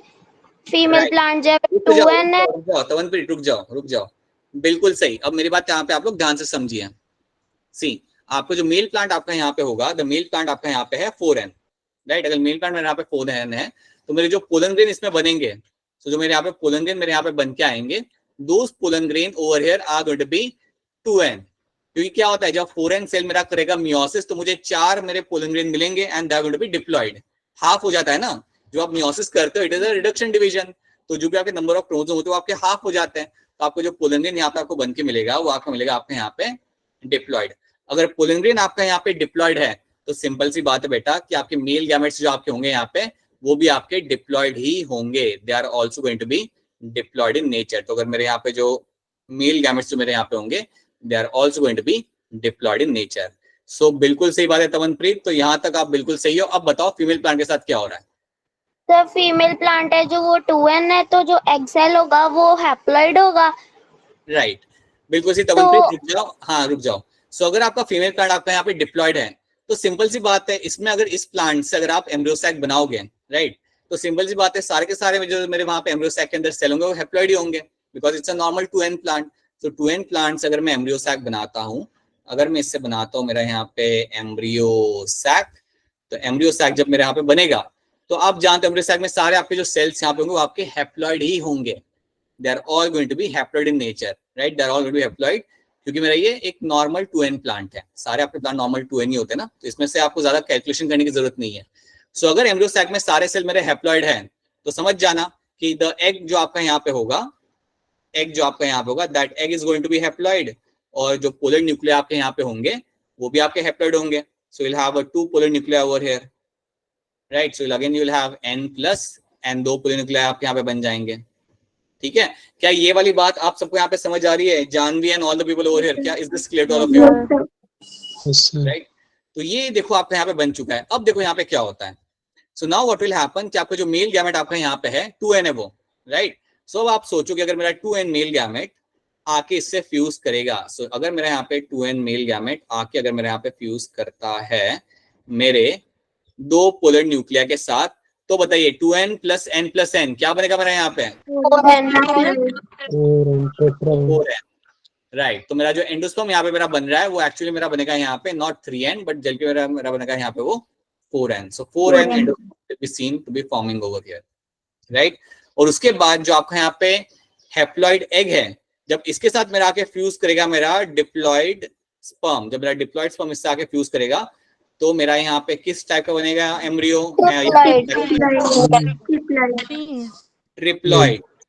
2n plus n will be my triploid। तो जायगोट जो मेरे यहाँ पे बन के आएगा, that will be my triploid one। तो जायगोट जो मेरा बन के आता है यहाँ पे, that is going to be the triploid one। ठीक है, तो अगर कभी ऐसा क्वेश्चन आया जो आपको आ सकता है, you can find such question coming कि मेल प्लांट मेरा टेट्राप्लॉइड है, फीमेल प्लांट मेरा 2n है, तो कैसे मेरा कंडीशन बनेगा एंडोस्पर्म और जायगोट का, तो करना बहुत ही आसान है, आपको हाफ करना है। अगर मेल प्लांट 4n है तो आप बनाओगे उसके पोलन ग्रेन 2n। अगर आपका मेल प्लांट है 8n तो आपका 4n बन जाएगा पोलन ग्रेन, राइट। अगर आपका फीमेल प्लांट है 6n तो आपका जो एम्ब्रियो सैक बनेगा वो आपका 3n वाला बनेगा, सारे सेल्स उसके अंदर 3n वाले होंगे। आपको हाफ कर देना है, हाफ कर दो और फिर फ्यूज कर दो, उसके बाद तो आपको मालूम है कहानी क्या होती है। सो ये बात याद रखना, ये बात आपको भूलनी नहीं है। So this should be clear to all of you. क्या ये वाली बात आप सबको यहाँ पे समझ आ रही है? I hope it's clear to all of you. ठीक है, ठीक है। तो this is something should be clear. चलो आगे बढ़ते फिर। अब याद रखना कि आपके जो मेच्योर सीड्स होते हैं, आपका ओव्यूल आपका सीड बन चुका है, so seed has been form. अब जो आपका सीड यहाँ पे बन चुका है, that seed will be of my 2 types. इधर आपका ये कंडीशन हो सकता है कि आपके सीड के अंदर एंडोस्पर्म थोड़ा सा प्रेजेंट है, मतलब आपके एम्ब्रियो ने सब कंज्यूम नहीं किया, थोड़ा रह गया, राइट। एक तो ये कंडीशन हो सकती है कि आपके सीड के अंदर थोड़ा सा एंडोस्पर्म आपको मिल जाएगा, या फिर ऐसा हो सकता है कि आपके एम्ब्रियो ने सारा ही एंडोस्पर्म कंज्यूम कर लिया और कोई भी एंडोस्पर्म आपको वहां पे नहीं मिल रहा। तो 2 पॉसिबिलिटी है, या फिर आपके सीड के अंदर एंडोस्पर्म प्रेजेंट है या फिर बिल्कुल भी आपका एब्सेंट है, right. So on the basis of that we have the 2 categories, non endospermic और ex albuminous seed. Non endospermic या एक्स एल्ब्यूमिनस सीड का मतलब ये होता है कि इसके अंदर आपने एंडोस्पर्म पूरा कंज्यूम कर लिया। इन सीड्स के अंदर एम्ब्रियो ने सब खा लिया, जो भी एंडोस्पर्म वहां पे था सब उसने वहां पे खा लिया, कुछ रखा नहीं है। Such plants are going to be your gram, pea and groundnut. ये एग्जांपल याद रखना, ये एग्जांपल एनसीईआरटी का एग्जांपल है, ठीक है। सो ग्राम, पी एंड ग्राउंडनट, इसमें आपको यहाँ पे क्या मिलेगा? The endosperm is completely consumed. Endosperm जो आपका यहाँ पे होता है वो आपका यहाँ पे आपने कंप्लीटली कंज्यूम कर लिया by the developing embryo, right. And such seeds are called as my non endospermic और एक्स एल्ब्यूमिनस सीड, या फिर आप इन्हें बोल सकते हो यहाँ पे as a ex albuminous seed भी आप इन्हें यहाँ पे आप बोल सकते हो। So this is what one thing you have to remember in this, ठीक है। उसी तरीके से you can see the picture, नाम याद रखिए, पिक्चर याद रखना। देखो वहां पे आपके ग्राम है, पी है और ग्राउंडनट है। सो ये 3 एग्जांपल आपको यहाँ पे याद रखने। This are example of my non endospermic seed. दूसरी कंडीशन मेरी यहाँ पे ये थी कि मेरे जो एंडोस्पर्म है वो थोड़ा सा प्रेजेंट है, मेरा एंडोस्पर्म वहां पे थोड़ा सा मेरा वहां पे प्रेजेंट है, सारा कंज्यूम वहां पे नहीं हुआ। So that was my second condition. तो देखो यहाँ पे क्या है, in monocots like castor and bean embryos does not consume all the endosperm. जैसे ये एग्जांपल याद रखना कैस्टर एंड बीन का, इसके अंदर एंडोस्पर्म आपका पूरा कंज्यूम नहीं होता बाय द एम्ब्रियो, और वो थोड़ा बहुत आपको मिल जाएगा मैच्योर सीड के अंदर। एंड ऐसी कंडीशन को हम बोलते हैं यहाँ पे एज अ एंडोस्पर्मिक सीड और एल्ब्यूमिनस सीड। तो थोड़ा एंडोस्पर्म यहाँ पे रह जाता है and that is called as my endospermic seed. तो और एग्जांपल यहाँ पे आप देख लो, wheat, maize, barley, sunflower and coconut. सब चीजें आपने देखी है यहाँ पे, आपने व्हीट भी देखा है, मेज भी देखा है, बार्ले शायद आपने नहीं देखा होगा, sunflower and coconut.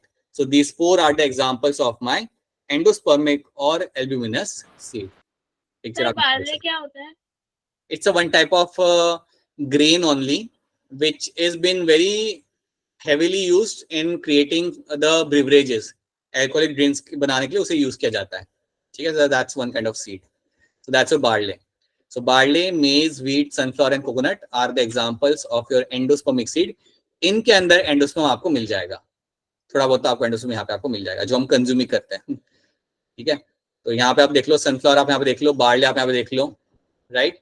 And you have a coconut over here as well, right? These are going to be examples. Example NCERT के example सबके सब आपको यहाँ पे याद रखने, you don't have to miss out on that.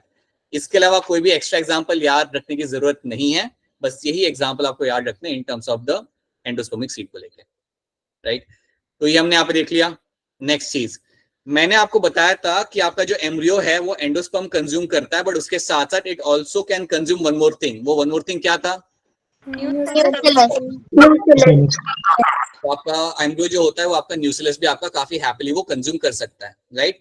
तो कई बार क्या होता है कि न्यूक्लियस भी पूरा कंज्यूम नहीं किया जाता, थोड़ा न्यूक्लियस आपका वहां पे रह जाता है। So sometime the nucleus is also getting consume completely, it remains over there.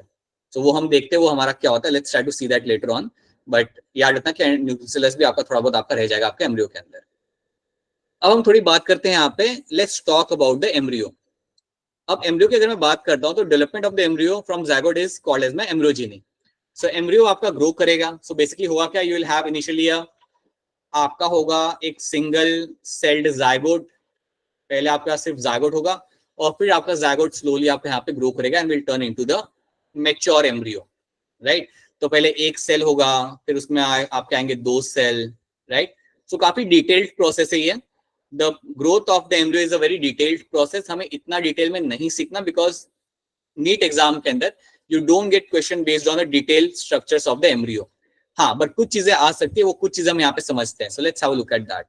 Now let me show you over here. So अगर आप बात करते हो एम्ब्रियो ग्रोथ की, तो you will have a, let's say you have a single cell initially. From this single cell, just wait a minute, from this single cell what you will get to see कि आपका यहाँ पे बनेगा, you can have a 2 cell structure, right? अब इसके बाद बहुत सारे stages आपके यहाँ पे आते हैं, we will skip them and will show a large embryo is getting formed. एक बड़ा सा embryo आपको यहाँ पे बनते हुए आपको मिल जाएगा, which will have this large head, small stalk. कुछ ऐसा स्ट्रक्चर आपको बन के मिलता है। ऐसे जो स्ट्रक्चर आपको बन के मिलेगा एम्ब्रियो का, इसको हम इवन कहते हैं as a globular stage.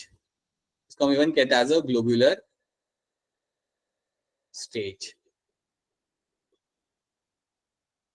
Globular stage के बाद आपको यहाँ पे और एक चीज यहाँ पे देखने के लिए आपको मिल सकती है कि ये जो अब आपके यहाँ पे एम्ब्रियो है, ये आपका और ग्रो करेगा। सो it will grow more and now it will have a different kind of shape. So now it will have this kind of shape. कुछ ऐसा शेप का एम्ब्रियो आपको मिलेगा देखने के लिए। This embryo is a heart shape stage. This is my heart shape stage. ये मेरा यहाँ पे हार्ट शेप स्टेज दिख भी रहा है ना, हार्ट जैसा ही वो यहाँ पे दिख रहा है। अब इससे और थोड़ा ये और ग्रो करेगा, थोड़ा ये और यहाँ पे ग्रो करेगा and now it will be like something like this, something like this. इसको हम बोलते हैं यहाँ पे as a horseshoe shapes. torpedo stage. Torpedo stage. This is called as my torpedo shape stage. इसको मालूम है torpedo क्या होता है? Anyone knows that कि torpedo क्या होता है मेरे यहाँ पे? Anyone? No one torpedo. Torpedo मैं आपको बताता हूँ torpedo क्या होता है। Torpedo एक टाइप की मिसाइल होती है जो सबमरीन में यूज की जाती है। सबमरीन जब अटैक करते हैं ना, एक सबमरीन जब अटैक करती है शिप के ऊपर, तो जो पानी में जो जा रहा होता है ना मिसाइल, उसे हम कहते हैं torpedo. That is actually torpedo. तो सबमरीन यूज करती है, कई सारे एयरक्राफ्ट कैरियर यूज करते हैं। अगर जब भी ओशन में लड़ाई होती है तब आप उसे यूज करते हो। So it will be that's a torpedo, they use that. Okay, so that's a torpedo stage and then you will have the mature embryo stage. Then you can have your mature embryo stage in this. अब मैं आपको उस सारे वही stage आपको बता रहा हूँ जो आपके लिए पोटेंशियल क्वेश्चन बन सकते हैं। सो मैच्योर एम्ब्रियो की अगर आप बात करें तो mature embryo will be having a presence of a 2 cotyledon. 2 काफी लंबे और बड़े से आपके कॉटिलिडॉन आपको बन के यहाँ पे आपको मिल जाएंगे। सो you have a 2 long cotyledons will be seen over here and that is actually my mature embryo stage. तो ये जो आपके यहाँ पे कॉटिलिडॉन आपको यहाँ पे दिख रहे हैं, right, this is in the mature stage. So that's my mature embryo. That is the mature embryo. अब आपको किस टाइप का क्वेश्चन यहाँ पे आ सकता है? What kind of question you can receive over here? अब क्वेश्चन जो आपको यहाँ पे आ सकता है देखने के लिए, that question is going to be कि initially you have a globular stage, right? उसके बाद आपका कौन सा था? Heart shape. तो आपको अरेंज करने के लिए आपको आ सकता है।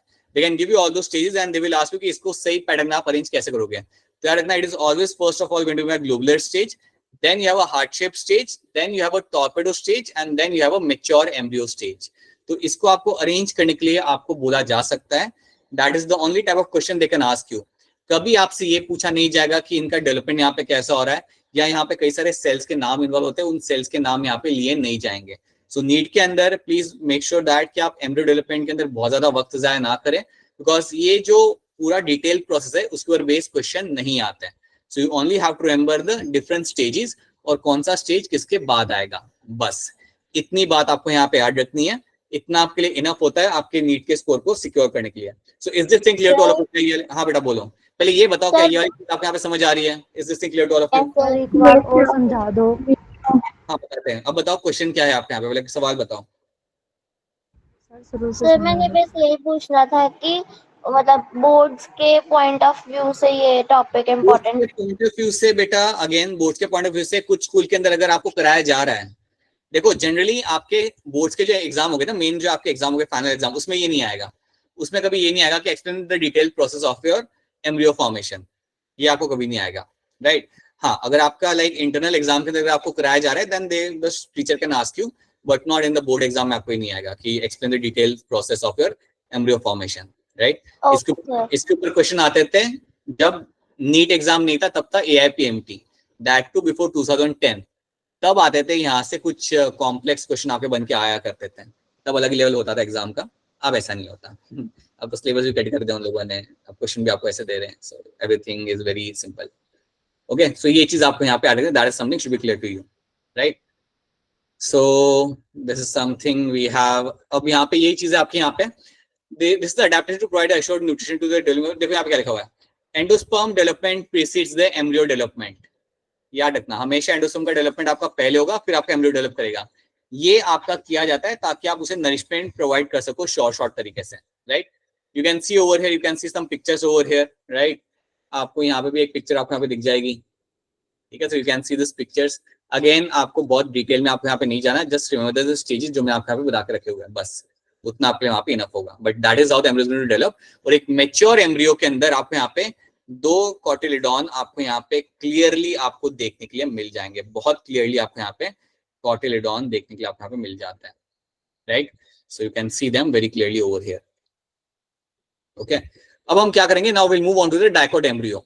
अब हम देखते हैं कि हमारा डायकोट एम्ब्रियो यहाँ पे कैसा होता है। So let's try to see the dicot embryo.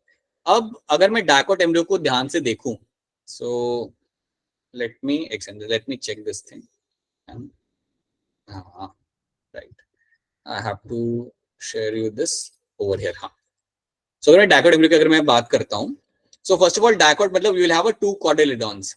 अब यहाँ पे इस पिक्चर को थोड़ा ध्यान से देखना, सी you will find, let's say this is my embryonal axis,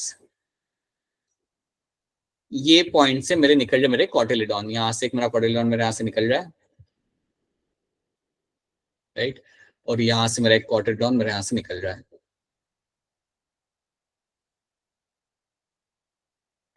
तो ये है मेरे यहाँ पे 2 cotyledon, so these are my 2 cotyledons.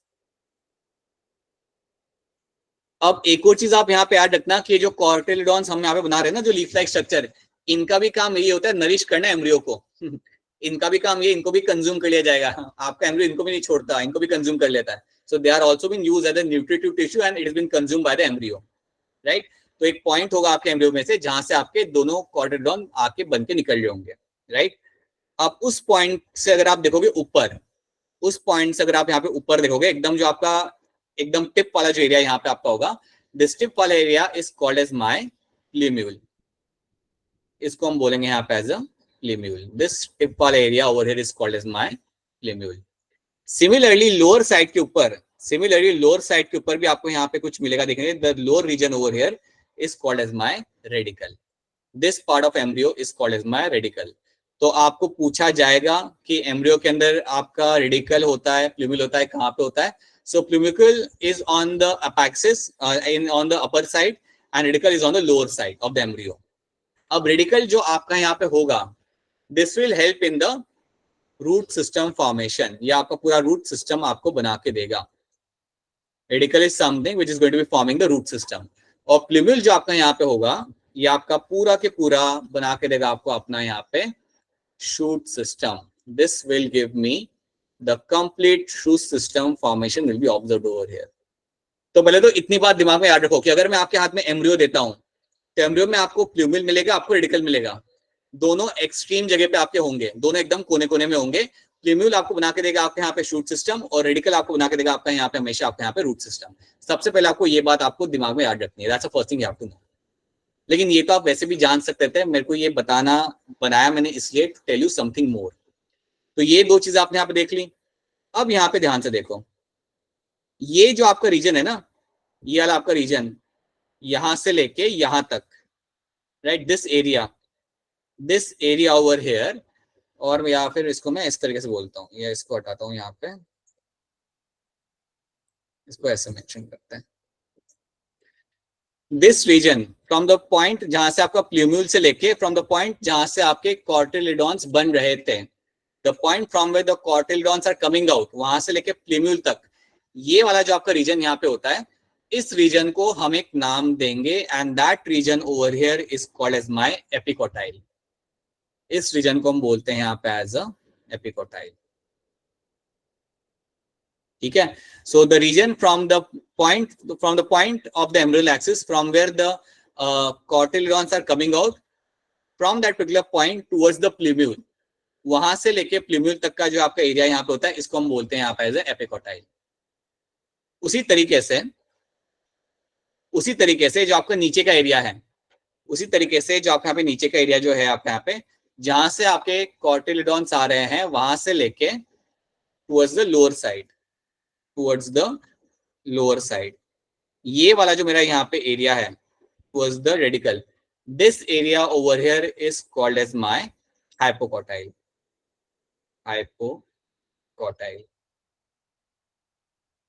This area is called as my hypocotyl. तो ये दो टर्म्स आपको यहाँ पे याद रखने हैं कि क्या होता है मेरा हाइपोकोटाइल, क्या होता है मेरा यहाँ पे एपिकोटाइल। ये सवाल आपके सामने आ सकता है एज अ स्टेटमेंट के अंदर। तो ये जो मेरा पूरा रीजन है ना बीच का, इसको आप इवन कह सकते हो यहाँ पे as embryonal axis. This complete area is called as my embryonal axis. तो एम्ब्रियोनल एक्सिस में अपर वाला जो मेरा एरिया है प्लूम्यूल से नीचे और कॉटिलिडॉन वाले पॉइंट से ऊपर, this point is called as my epicotyl, और नीचे वाले पॉइंट को हम बोलते हैं यहाँ पे एज अ हाइपोकोटाइल। तो क्या आपको हाइपोकोटाइल एपिकोटाइल यहाँ पे समझ आ रहा है? Are this 2 points clear? ये एक चीज याद रखना, this is my hypocotyl and that is my epicotyl, जो आपको यहाँ पे क्लियरली आपको याद रखना है ये आपको यहाँ पे कहाँ पे आ रहा है। ठीक है, इसको अब हम यहाँ पे देखते हैं। So typical dicot embryo consist of embryonal axis, it will have embryonal axis जो आपको यहाँ पे मिल जाएगा, right. The portion of the embryonal axis above the level of cotyledon, the portion of embryonal axis above the level of cotyledon is called as my epicotyle, उसको हम बोलेंगे यहाँ पे as epicotyle, right, which terminates with the plumule, जो plumule के साथ खत्म हो जाता है। ठीक है, उसी तरीके से the cylindrical portion below the level of cotyledon, the cylindrical portion below the level of the cotyledon is hypocotyle, that terminates at its lower end forming the radicle या रूट टिप। तो ये दो पॉइंट्स आपको यहाँ पे याद रखने, these are the two thing which should be very very very clear to all of you. ये चीजें आपको यहाँ पे अच्छे तरीके से आपको यहाँ पे याद रखनी है। These are the two thing which should be clear to you कि आपको ये चीजें मिलती है आपके डाइकोट एम्ब्रियो के अंदर, राइट। अब पहले ये बताओ, मुझे कंफर्मेशन चाहिए क्योंकि मुझे आज पढ़ाने काफी कम बच्चे आज यहाँ पे बोल रहे हैं, तो बताइए पहले तो सही बताइए कि ये सब समझ आ रहा है नहीं आ रहा आपको यहाँ पे? Yes, sir. लेट मी सी। अच्छा, just raise your hand once, anyone raise your hand, quickly raise your hand, फटाफट एक कोई हैंड रेज करना। ऑलराइट, ठीक है, ओके, ठीक है, चलो सबसे एक बार पूछ लेते हैं। बुशरा आपको समझ आ रहा है? महेश यहाँ तक क्लियर है सबको? महेश, जॉश यहाँ तक क्लियर है? Josh, Kiran, Monika? Yes sir. Josh आवाज आई नहीं वैसे तो, but I am assuming you are saying yes. Yeah, Om, Prakhar, Priya, I hope it's clear to you as well. Yes sir, clear है। Sapna, Satyendra, Shiv, Sneha? Yes sir। ठीक है, sir Ankita कुछ बता, पूछ लेना तो पूछ लो, बता दो कि सर ये वाला पार्ट रिपीट कर दो, बोलो। सर प्लूम्यूल को समझा दो एक बार। प्लूम्यूल की अगर हम बात करते हैं बेटा, तो प्लूम्यूल के बारे में देखो यहाँ पे क्या है। प्लूम्यूल जो आपका यहाँ पे है ना, ये जो अपर पार्ट जो होता है ना एम्ब्रियो का, जो एकदम टॉप मोस्ट एरिया होता है, उसे हम कहते हैं प्लूम्यूल। अब प्लूम्यूल वाला जो मेरा यहाँ पे एरिया है, दिस इज ऑल द, ये पूरा मेरा एम्ब्रियो है, ठीक है। एम्ब्रियो का जो अपर पार्ट है मेरा यहाँ पे, उसे हम कहते हैं प्लूम्यूल। प्लूम्यूल से आपको बनता है शूट सिस्टम। इसका मतलब है कि प्लूम्यूल से मेरा बनेगा यहाँ पे मेरे लीफ, स्टेम, सब कुछ मेरा प्लूम्यूल से ही बनेगा। सो प्लूम्यूल मेरा जो पार्ट है वहां से मेरा पूरा शूट सिस्टम मेरा यहाँ पे बनता है, राइट। रेडिकल से बनता है पूरा रूट का पूरा सिस्टम, और प्लूम्यूल से बनता है मेरे यहाँ पे शूट सिस्टम। और प्लूम्यूल आपका बिल्कुल एकदम टॉप पे होगा, it will be in the terminal region of the embryo, so that is going to be the plumule in this, right? Sanchita, Sidra, how is clear to you? Hello sir. हाँ जी बेटा बताइए। Sir hypocotyl समझा दीजिएगा। देखिए hypocotyl में बेटा यहाँ पे आपका कैसा है ना, कि आपका जहाँ पे आपका कॉटिलिडॉन है वहां से लेके आप नीचे आ जाओ, वहां से लेके आप सीधे आप वहां से आप नीचे आ जाते हो। So let me change the colour. आपका मैं गया था वैसे, क्या हो गया? So when you come in a downward direction, so आपके जहां से आपका आ रहा था आपका कॉटिलिडॉन, वहां से लेके अगर आप नीचे तक आ रहे हो, इस रीजन को इस रीजन को हम बोलते हैं यहाँ पे as a hypocotyl. This region over here is called as my hypocotyl. इसको हम बोलते हैं यहाँ पे एज अ हाइपोकोटाइल. और हाइपोकोटाइल जो बेटा आपका होता है वो आपके लोअर साइड पे होता है, और वो टर्मिनेट कहाँ पे, वो खत्म कहाँ पे होता है, जहाँ पे आपका हो रहा है रेडिकल, जहाँ पे आपके पास रेडिकल होता है वहां पे हाइपोकोटाइल आपके यहाँ पे खत्म हो जाएगा. ठीक है, तो ये बात आपको यहाँ पे ऐड करना है. This is something you have to know in terms of the embryo. और इस तरीके से एम्ब्रियो की आपको पिक्चर मिल जाएगी. ये पिक्चर भी दिमाग में बिठा लो, कई बार इसको लेके भी वो लोग सवाल पूछ लेते हैं. कई बार आपको यही आपको पिक्चर मिल जाती है आपके टेस्ट के अंदर या एग्जाम के अंदर. So you have a plumule at the top, radicle at the bottom, so you can see all those things over here. Sir cotyledons का काम क्या होता है? काम nourishment. Again they are someone which will be consumed by my embryo. ये भी आपके embryo को कंज्यूम कर लेंगे, और ये भी एक न्यूट्रिटिव टिश्यू ही है. This is also my nutritive tissue जो आपका एम्ब्रियो कंज्यूम कर लेता है for its growth. So embryo बहुत कुछ कंज्यूम कर रहा है, न्यूक्लियस भी कर रहा है, ये भी कर रहा है. It is doing number of things, right. अब फटाफट देखते हैं यहाँ पे मोनोकॉट एम्ब्रियो. अब मोनोकॉट एम्ब्रियो की अगर बात करता हूँ तो ये पिक्चर आपकी एनसाइड की पिक्चर है जो आपको यहाँ पे याद रखनी है. That's my monocot embryo. अब इसमें एक दो चीज मैं आपको बता देता हूँ. सबसे पहली बात, यहाँ पे आपका होगा single cotyledon. You have a single cotyledon यहाँ पे, और इसका नाम आपका यहाँ पे होगा स्कूटेलम. यहाँ पे इनका नाम होगा आपका यहाँ पे स्कूटेलम. सो स्कूटेलम जब भी आपके सामने कोई नाम लेके आए, अगर रात को अगर आपका फ्रेंड आपको फोन करके पूछे क्या होता है स्कूटेलम, तो आपने सिंपल बताना है उसे कि ये होता है आपका सिंगल कॉटिलेडॉन जो आपको मिलेगा मोनोकॉट एम्ब्रियो के अंदर. जो सिंगल लीफ लाइक स्ट्रक्चर आपको मिलता है, that is called as my scutellum, right. That's the first thing. एक सेकंड रुक जाओ, इसको इरेज करने दो. कभी कभी अपने आप से यहाँ पे चीजें हो जाती है. Alright, so that's going to be the scutellum over here. दूसरी चीज हम यहाँ पे समझते हैं, ये तो क्या मेरे यहाँ पे स्कूटेलम. अब इस एम्ब्रियो में और आपको यहाँ पे क्या मिलेगा, और कोई चीज समझ नहीं आ रही तो पूछ लो. ऐसा लग रहा है ना कि सर समझ नहीं आ रहा, then please go ahead and ask your questions, right. तो अगर मैं यहाँ पे आपको बताऊं, if I have to tell you over here, see assume that ये मेरा यहाँ पे एम्ब्रियो है, मेरा एम्ब्रियो इस तरीके से, राइट. तो यहाँ पे भी आपको मिलेगा प्लूम्यूल, यहाँ पे भी आपका एक टॉप पे आपको मिलेगा आपके यहाँ पे plumule. So over here you will have the plumule as well. तो यहाँ पे भी आपको प्लूम्यूल आपको यहाँ पे मिलता है. दिखाया नहीं वहां पे, बट आपके पास भी यहाँ पे प्लूम्यूल होगा. ऑब्वियसली प्लूम्यूल तो होगा ही आपके पास, राइट. अब प्लूम्यूल जो आपके यहाँ पे होता है, इसके आसपास आपको मिलती है एक शीट की covering.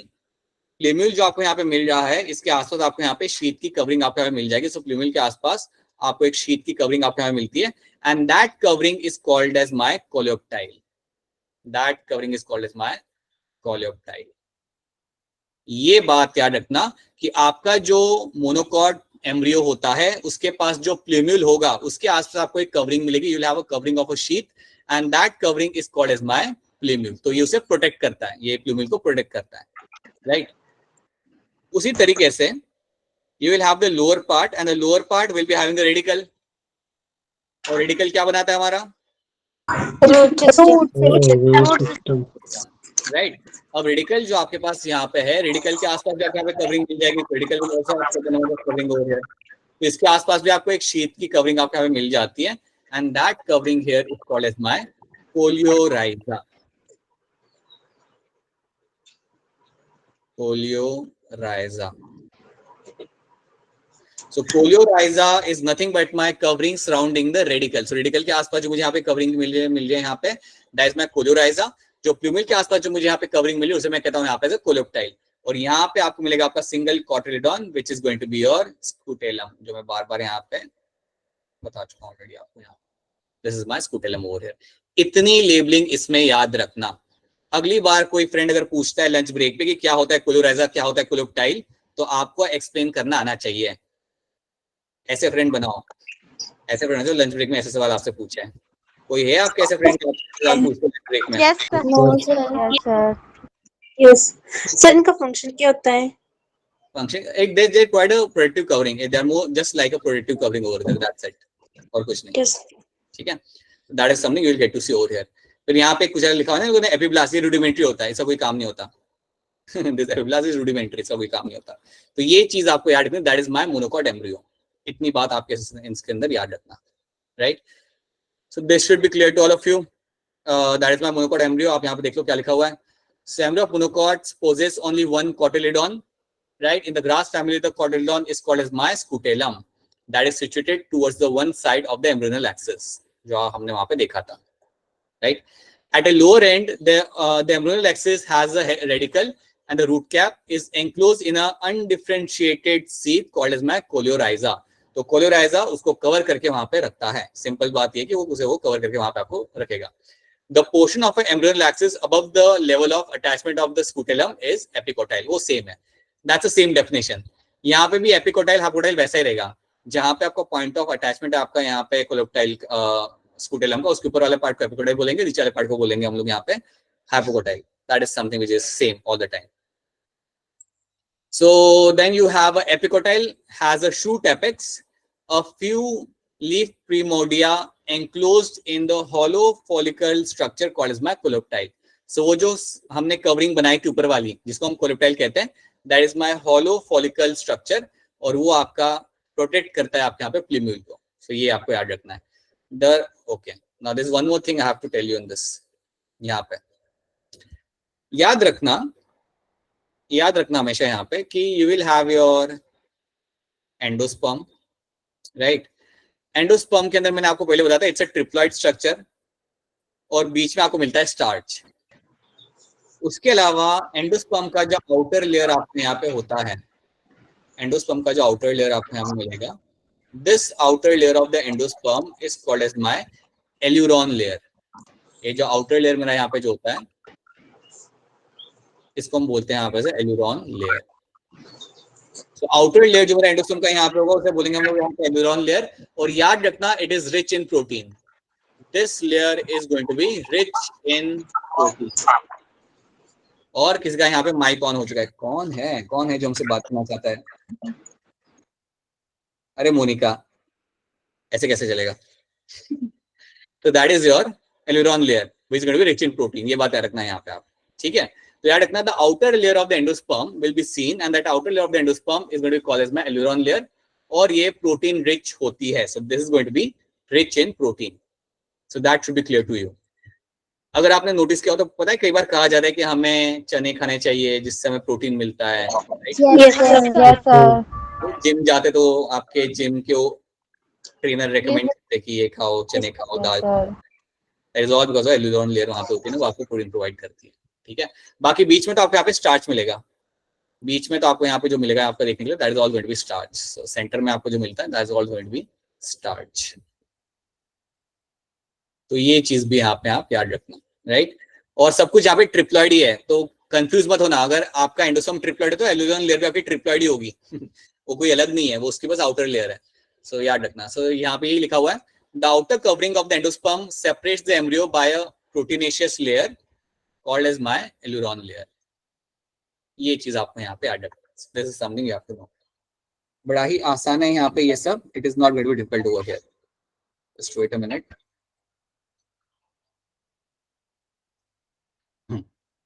Right, so that is something you will get to see. ठीक है, तो ये हमने यहाँ पे देख लिया. So this is something you have to remember. ये चीज आप यहाँ पे याद रखेंगे. सो यहाँ पे हमने देख लिया हमारा मोनोकॉट लीफ, हमने यहाँ पे देख लिया मोनोकॉट एम्ब्रियो, हमने यहाँ पे देख लिया, हमने हमारा देख लिया यहाँ पे हमारा dicot embryo. So these are the two embryos which we have seen, right. एक बार फिर पिक्चर देख लो आप यहाँ पे. You can see a picture over here again. You can see this picture again. You can see the scutellum, you can see the coleoptile.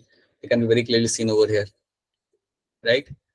Then you have a perisperm. अब अगर आपको याद हो तो मैंने आपको बताया था कि आपके एम्ब्रियोस कंज्यूम करते हैं आपका न्यूक्लियस भी. आपके एम्ब्रियो आपके न्यूक्लियस को भी काफी अच्छे से अपना कंज्यूम करते हैं. अब होता क्या है ना कि कई बार सीड के अंदर थोड़ा बहुत न्यूक्लियस आपको मिल जाएगा. कंज्यूम करने के बाद भी आपको थोड़ा बहुत न्यूक्लियस आपको सीड के अंदर मिल सकता है. अगर आपको सीड के अंदर थोड़ा बहुत अगर न्यूक्लियस अगर आपको मिल जाता है, that condition is called as my perisperm. That nucleus over there is called as my perisperm. तो पेरिस्पर्म का मतलब ही यहाँ पे होता है that you have some nucleus in the seed. देखो जनरली क्या होना चाहिए, आपका एम्ब्रियो सब कुछ खा जाए, एंडोस्पर्म भी खा जाए, न्यूक्लियस भी खा जाए. बट अगर आपके एम्ब्रियो के अंदर, अगर आपके सीड के अंदर आपको थोड़ा बहुत न्यूक्लियस मिल जाता है मैच्योर होने के बाद भी एम्ब्रियो के, then that is called as my perisperm, right. Mostly nucleus is consumed after fertilization. देखो क्या लिखा हुआ है, mostly nucleus is consumed after fertilization due to absorption of the food by the endosperm and the embryo, right. तो ये normally आपका consume कर लिया जाता है. But in some seeds remnant of nucleus are persistent nature. तो कुछ seeds के अंदर आपको nucleus आपको persistently आपको मिल जाएगा. This residual persistent nucleus is called as my perisperm. इसको हम बोलते हैं यहाँ पे as a perisperm. That is something called as my perisperm. Right. अब पेरिस्पर्म के एग्जाम्पल दो आपको याद रखने. एक होता है ब्लैक पेपर और दूसरा होता है आपके यहाँ पे बीट. ये दो एग्जाम्पल आप यहाँ पे याद रखेंगे. पेरिस्पर्मिक सीड के दो एग्जाम्पल आपको यहाँ पे रखने. एक होता है आपके यहाँ पे ब्लैक पेपर और दूसरा आपके यहाँ पे होता है beet. So these are two example. ये दोनों मेरे एनसीईआरटी के एग्जाम्पल है, इनको भूलना मत. Black pepper and your beet. Black pepper सबने देखा होगा और बीट भी सबने देखा है. राइट.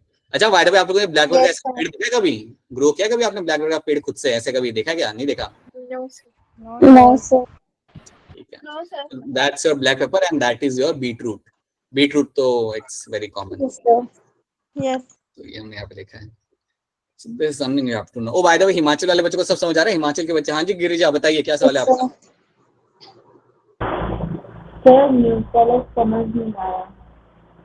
न्यूक्लियस समझ नहीं आया आपको यहाँ पे. ठीक है. ओके गिरिजा, अगर आपको याद हो, लेट मी यूज वन खाली स्लाइड और. गिरिजा, अगर आपको याद हो यहाँ पे, तो जब हम बनाते थे हमारा ओव्यूल, राइट, जब हम हमारा ओव्यूल हम बनाते थे, whenever we used to make the ovule, so अगर आपको याद होगा, so you used to have a macropyle end, used to have a macropyle, used to have a macropyle over here. You used to have a outer layer. outer layer जो होती है आपके ovule की, उसको हम क्या बोलते हैं? outer layer जो होती है उसका नाम क्या होता है? इंटेगुमेंट. राइट. तो आउटर लेयर आपकी होती है यहाँ पे आपकी इंटीग्यूमेंट्स. ठीक है. और उसके बाद जो बीच में जो सेल्स होते हैं ना, बीच में जो भी आपको यहाँ पे सेल्स मिलेंगे, what are the cells you find in the centre, जो भी आपको बीच में यहाँ पे सेल्स मिल रहे होते हैं, डिप्लॉइड सेल्स होते हैं सारे के सारे, those cells over there are called as my nucleus. Called as my nucleus. Right. Those cells over there are called as my nucleus. ठीक है. अब याद रखना, इन न्यूक्लियस में से ही एक सेल हम पकड़ के उसको हम यूज करते हैं यहाँ पे. ये सारे सेल्स यहाँ पे लगे होते हैं न्यूक्लियस के. ठीक है. उनमें से हम एक को पकड़ लेंगे, उसमें से किसी भी एक न्यूक्लियस को हमने, आप समझो यहाँ पे खड़ा हुआ है न्यूक्लियस, उसको हमने यहाँ पे पकड़ लिया और हमने उसे बोला कि अब हम आपको बोलेंगे megaspore mother cell. Will call them as a megaspore mother cell. Right. उसको हम बोलते हैं megaspore mother cell. That's a diploid cell. और फिर हम उसको यूज करके बनाते हैं हमारा एम्ब्रियो सैक. तो गिरिजा, आपको याद रखना है कि ये जो न्यूक्लियस होते हैं they are my diploid cell और ये आपको ओवल के अंदर मिलते हैं. ठीक है. और बाद में जब आपका एम्ब्रियो सैक बनता है, जब आपका फर्टिलाइजेशन हो जाता है, उसके बाद इनको भी कंज्यूम कर लिया जाता है. आपका जो एम्ब्रियो होगा वो इनको भी खा जाएगा, इनको भी लाइक कंज्यूम कर लेगा अपने ग्रोथ के लिए. बट अगर कुछ न्यूक्लियस अगर आपके यहाँ पे रह जाते हैं, आपके एम्ब्रियो के मैच्योरेशन होने के बाद भी अगर आपके कुछ आपके न्यूक्लियस अगर आपके यहाँ पे रह जाते हैं, then what will be happening over there is, then उसके बाद आपको यहाँ पे क्या होगा, यू विल फाइंड उसके बाद कि उस न्यूक्लियस को हम बोलते हैं वहां पे as a perisperm. That nucleus is called as my perisperm. और ऐसे सीड को हम बोलते हैं यहाँ पे एज अ पेरिस्पर्मिक सीड, क्योंकि उसके अंदर थोड़ा बहुत न्यूक्लियस आपको वहां पे रह गया है. और इसके एग्जांपल आपके यहाँ पे आएंगे black pepper and your beet. So याद रखना, this is something you have to know about the nucleus. Girija, पता चल रहा है ये चीज? Yes, sir. सच्ची बताना, ऐसे फोर्सफुली यस नहीं बोलना. ठीक है. कोई भी नहीं, समझ आ गया. बोल देने का कि अरे सर कुछ नहीं. और that is something you have to know, right? तो यहाँ तक आपने देख लिया. So we have seen, अब देखो हमने क्या क्या देखा है यहाँ पे. हमने न्यूक्लियस यहाँ पे देख लिया. We have seen the perisperm, monocot dicot leaf हमने यहाँ पे देख लिया, राइट. हमने देखा what is my triple fusion, what is my syngamy, ये हमने देखा है यहाँ पे, right. And we have to an extent हमने देखा कि एम्ब्रियो का डेवलपमेंट जब हो रहा होता है तब कौन से स्टेज आपको दिख सकता है, ये हमने देख लिया. अब आपको करने यहाँ पे क्वेश्चन सॉल्व. तो क्वेश्चन नंबर 7 का आंसर करने के लिए आप करेंगे यहाँ पे हैंड रेस. तो चलिए सब लोग यहाँ पे हैंड रेस करिए और क्वेश्चन सॉल्व करिए. The role of double fertilization in angiosperm is to produce. थोड़ा और हैंड रेस करिए and tell me the answer. So hand raise करेंगे सब लोग. बताइए अनिरुद्ध, क्या होगा इसका आंसर, जल्दी बताइए. Sir option D. Option D करे. अर्चना, आपको क्या लग रहा है यहाँ पे? Option D sir. Alright, option D आपको यहाँ पे the correct answer. Yes, the role of double fertilization in angiosperm is to produce your endosperm and your zygote. True. Question number 8, the fertilization occurs in the. Fertilization आपका कहाँ पे होता है? Again you have to raise your hand. Namrata, बताइए क्या होगा इसका answer. Namrata is option B, D क्या करे हो आप? जल्दी देखो, क्वेश्चन भी चला के बेटा, देखो इतना स्लो करोगे तो। It is your option. अच्छा, आप ऑप्शन डी कह रहे हो। महेश, आपको क्या लग रहा है? Sir option D. Option D आपका यहाँ पे सी आंसर है। Your fertilization occurs in the embryo sac. आपका egg will combine with your male gamete, और अगर आपका एग मेल गैमेट के साथ कंबाइन करता है तो उस इवेंट को हम क्या बोलते हैं? सिंगैमेट। उसको हम बोलते हैं वहां पे सिंगैमेट। बिल्कुल सही, ठीक है। In a flowering plant the pollen tube arrives first at. जब पोलन ट्यूब आपके यहाँ पे आती है तो सबसे पहले वो किसके साथ मिलती है, या किससे, कौन से लाइक वेलकम करेगा? सो क्वेश्चन 1 का आंसर यहाँ पे क्या हो सकता है? हैंड रेस करके बताओ मुझे यहाँ पे। सो जॉश बताइए क्या होगा क्वेश्चन 1 का आंसर यहाँ पे? Option number C. Option C करे जॉश हमें यहाँ पे। रानी, आपको क्या लग रहा है? Option C sir. रानी भी ऑप्शन सी करिए। अक्षय कुमार? Option C. सही आंसर है आपका यहाँ पे। ये क्वेश्चन करके बताओ क्वेश्चन नंबर 2 यहाँ पे। If a number of chromosome in a egg is 8, number of chromosome in a egg is 8, what is the number of chromosome in the endosperm? चलिए, कौन इसके लिए जल्दी हैंड रेस करके देखते हैं कौन इसका हैंड रेस करता है सबसे बड़ा फटाफट। तवनप्रीत ने तो हैंड नीचे किया ही नहीं है। तवनप्रीत बता सकते हो इसका आंसर क्या आएगा? सर पता नहीं। तवनप्रीत -25। सर मैं बताऊं? -25 तवनप्रीत। स्टूडेंट आईडी अपना शेयर करना, आपके -25 में काटने हैं अगले टेस्ट में से, ठीक है। काजल बताइए क्या होगा इसका answer? Option A sir. Kajal वापस बोलना। काजल वापस ऑप्शन बोलेगा। ए सर बोल रही हूँ। Option A sir. ऑप्शन ए कह रहे हो काजल? 24। 24। अच्छा, बाकी लोग से पूछे। सिद्रा, आपको क्या लग रहा है? सर कंफर्म नहीं है। अगेन सिद्रा -25। 20। बोलो। हाँ अक्षय कुमार बोलो। सर ए। ये लग रहा है आपको यहाँ पे भी। अपूर्वा क्या लग रहा है? Sir option D. कौन सा ये डी? बेटा नाम बताना आपका। ये डी कौन था? नाम बताओ बेटा, बस नाम बताओ अपना। नाम सर बताइए। अनिरुद्ध। अनिरुद्ध, ठीक है। अनिरुद्ध पे -25 अगले टेस्ट में से काट लेंगे। Alright Apoorva, explain us how 24 कैसे होगा? 24 यहाँ पे आंसर आपका। सो एग हैप्लॉइड है, तो अगर n हमने इसको 8 लिया तो 3 and 3 into 8 करके 20। राइट, बिल्कुल। एग आपका यहाँ पे हैप्लॉइड है, ठीक है। एंड दैट्स व्हाट एन भी एग यहाँ पे आपका हैप्लॉइड है। That's what 8 number of chromosome. तो आप जानते हो कि जब आपका एंडोसोम बनता है तो 3 हैप्लॉइड चीजें आपकी जुड़ती है ना। You have 3 haploid cells which actually fuse with each other. तो अगर आपके 3 n अगर आपके यहाँ पे जुड़ रहे हैं तो 8 into 3 या 8 + 8 + 8, योर आंसर विल बी 24। तो आई होप सबका आंसर यहाँ पे 24 आ रहा था। 24 ही आपका यहाँ पे आंसर निकलेगा, ठीक है। तो कंफ्यूज नहीं होना, ऐसे क्वेश्चन कर लेना फटाफट, बहुत आसान है ये। क्वेश्चन नंबर 10 ध्यान से देखना, स्टेटमेंट वाला क्वेश्चन है, ध्यान से देखना and then try to answer this. Double fertilization involves fertilization of. So take your time and then try to answer this.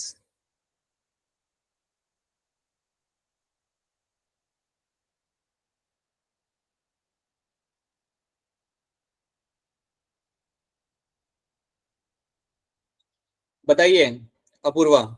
बस 4 लोग। Option D. Sorry, option D. अलजी, आपको क्या लग रहा है?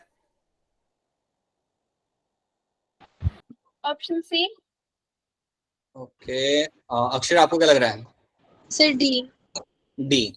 The egg and the central cell, the double cell involves the egg and the central cell. Central cell मतलब उसके अंदर ही आपका पोलर न्यूक्लियाई होता है ना, इसलिए उसे वहां पे सेंट्रल सेल लिखा हुआ है। So egg and the central cell by 2 sperms brought by a same pollen tube, brought by a same pollen tube. So that is why option D मेरा बनेगा यहाँ पे as a correct answer. So option एक ही pollen tube से आ रहे हैं ना आपके दोनों sperm, अलग-अलग थोड़ी आ रहे हैं. So that is why it will be a same pollen tube. Again 2019 का ये क्वेश्चन है, ध्यान से देखो and then try to answer this. ये सबको करना है। What is the fate of the male gamete discharge in synergid cell? So जब आपने मेल गैमेट अपने डिस्चार्ज किए सिनर्गिड के अंदर, उनके साथ अब क्या होगा या वो अब क्या करेंगे? सो ध्यान से देखिए and then try to answer this.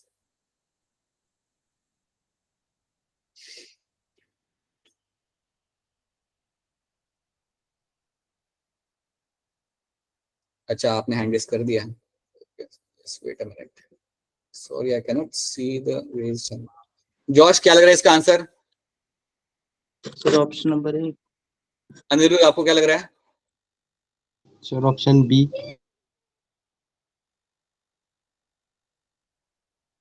B मैं बताऊं क्यों नहीं होगा।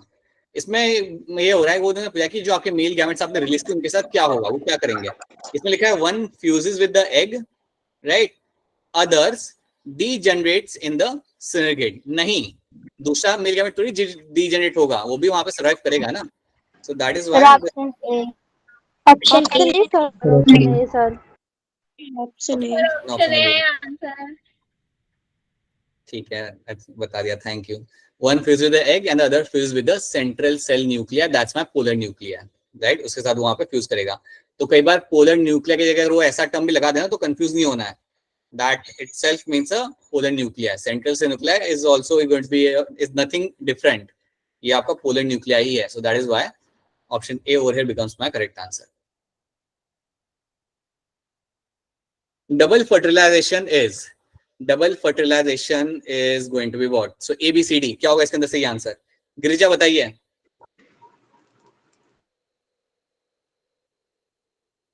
Girija is thinking. Okay.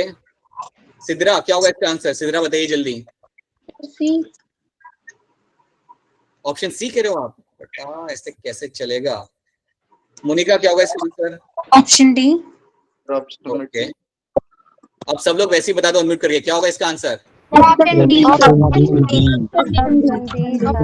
Option B. That is my double fertilization. Double fertilization का मतलब ये होता है बेटा कि आपके यहाँ पे सिंग गैमे भी आपका यहाँ पे हो रहा है और आपका ट्रिपल फ्यूजन भी आपके यहाँ पे हो रहा है। That is my double fertilization. So option D मेरा आएगा यहाँ पे as a correct answer. Confusion नहीं होना चाहिए बेटा, याद रखना। डबल फर्टिलाइजेशन का मतलब यहाँ पे होता है that one sperm will go and fuse with the egg and one sperm will go and fuse with the polar nuclear, जिसको एक को हम बोलते हैं सिंग गैमे, एक को बोलते हैं ट्रिपल फ्यूजन। सो ऑप्शन डी बनेगा एज अ करेक्ट आंसर। गड़बड़ नहीं करनी है, सही करना है हमेशा। अनम्यूट करके वैसे ही जोर से आंसर बता दो।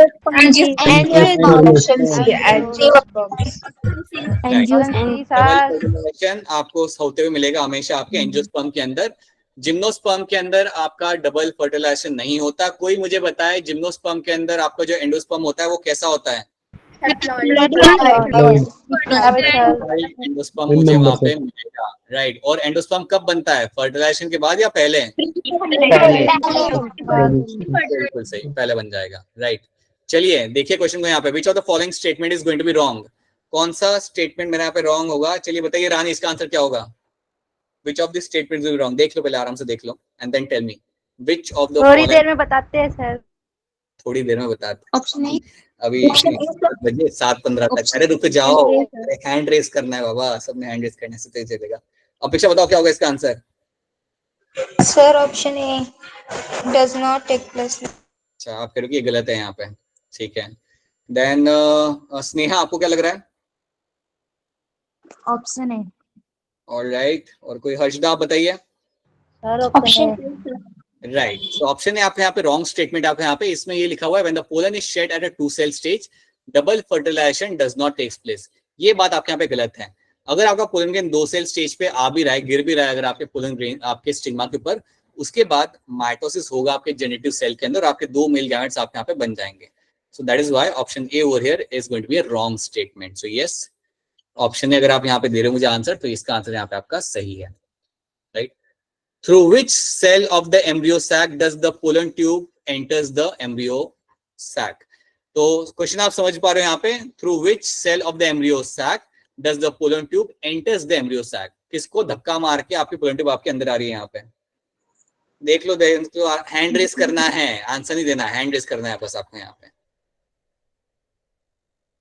So yes, you will find। बताओ अर्चना क्या होगा इसका आंसर?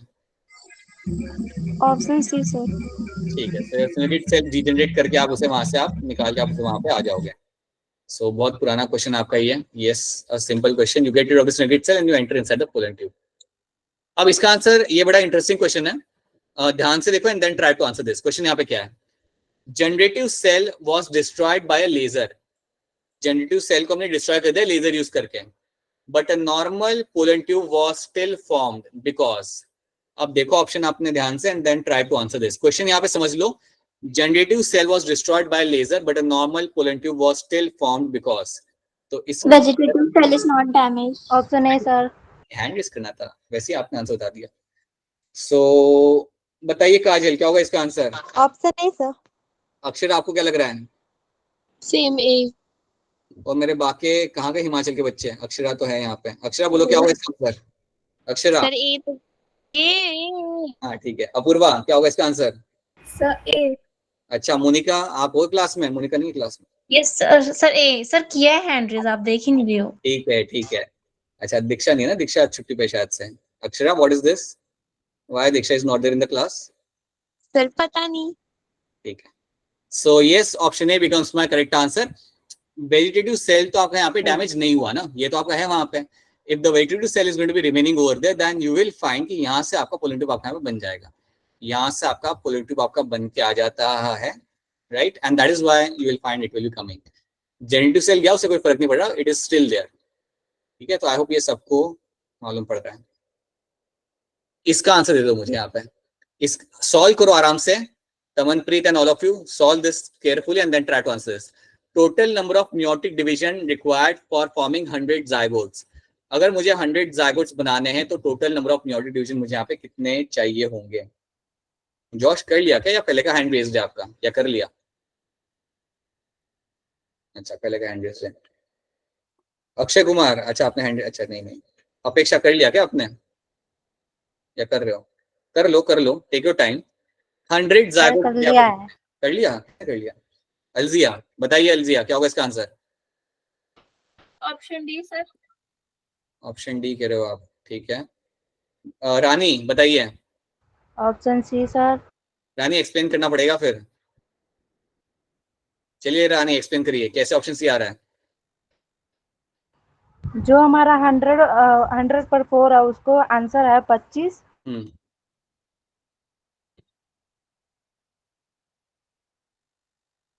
अच्छा ठीक है, रुक जाओ। 100 और 100 प्लस 25 को इक्वल होता है 125। ये क्या लॉजिक हो? 100 प्लस 25 125 से होता है। हाँ ठीक है, 100। अच्छा ठीक है, ओके। सर सही से समझाने नहीं आ रहा है। वो तो नहीं चलेगा ना, तो फिर हम उससे आंसर लेंगे ही नहीं। गिरिजा बताइए क्या होगा इसका आंसर?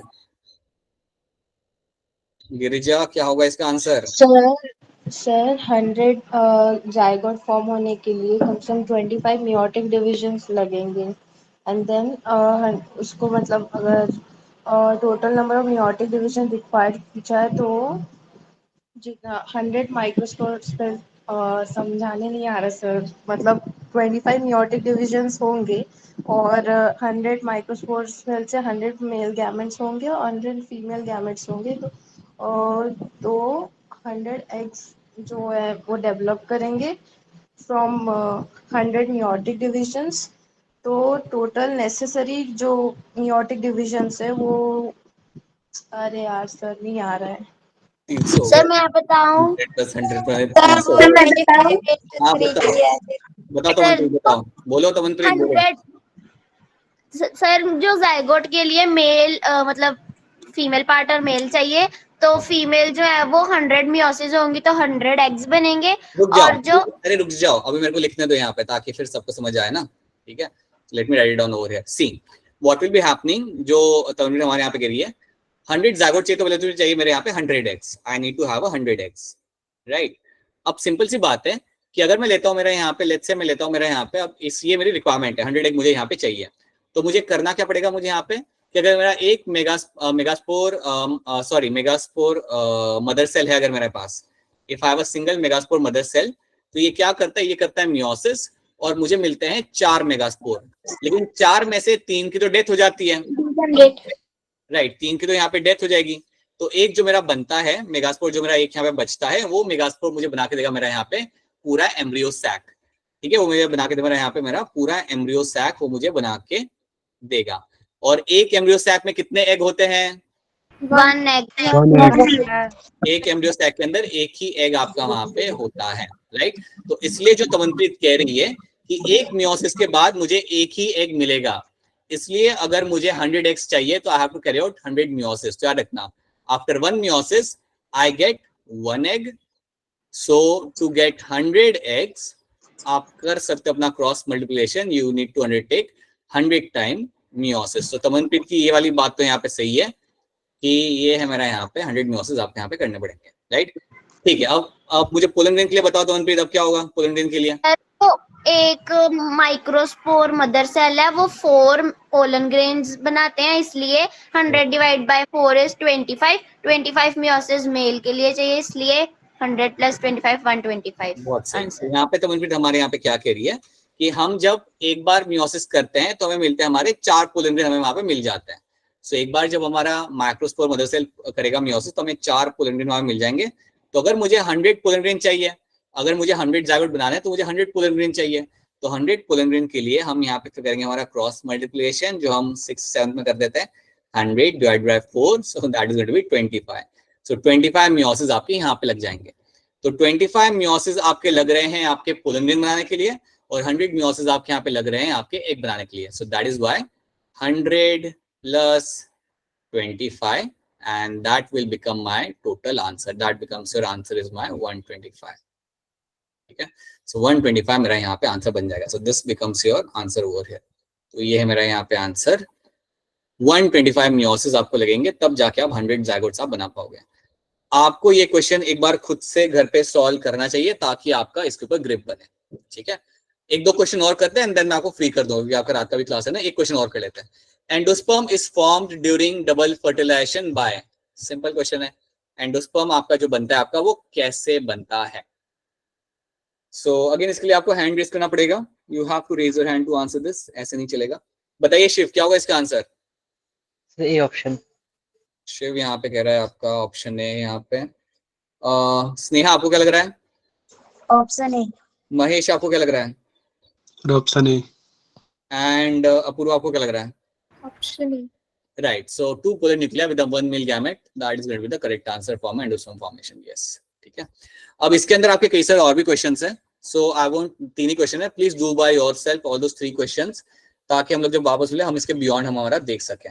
ठीक है, so after this will be required I think one more class we will need to have to complete the complete chapter.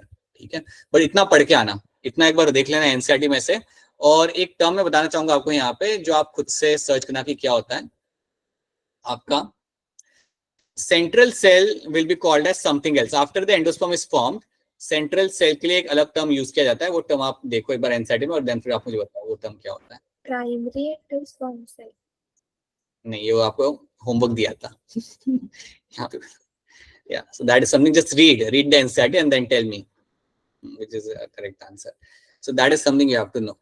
Okay, तो ये कर लो एक बार ध्यान से, and I will share with you the assignment for this. So assignment solve करेंगे आप लोग and उसे आप वापस से शेयर करें। The rule you know, do the assignment and then share that with me, so that is something you will have to do. Okay, so yeah just wait a minute.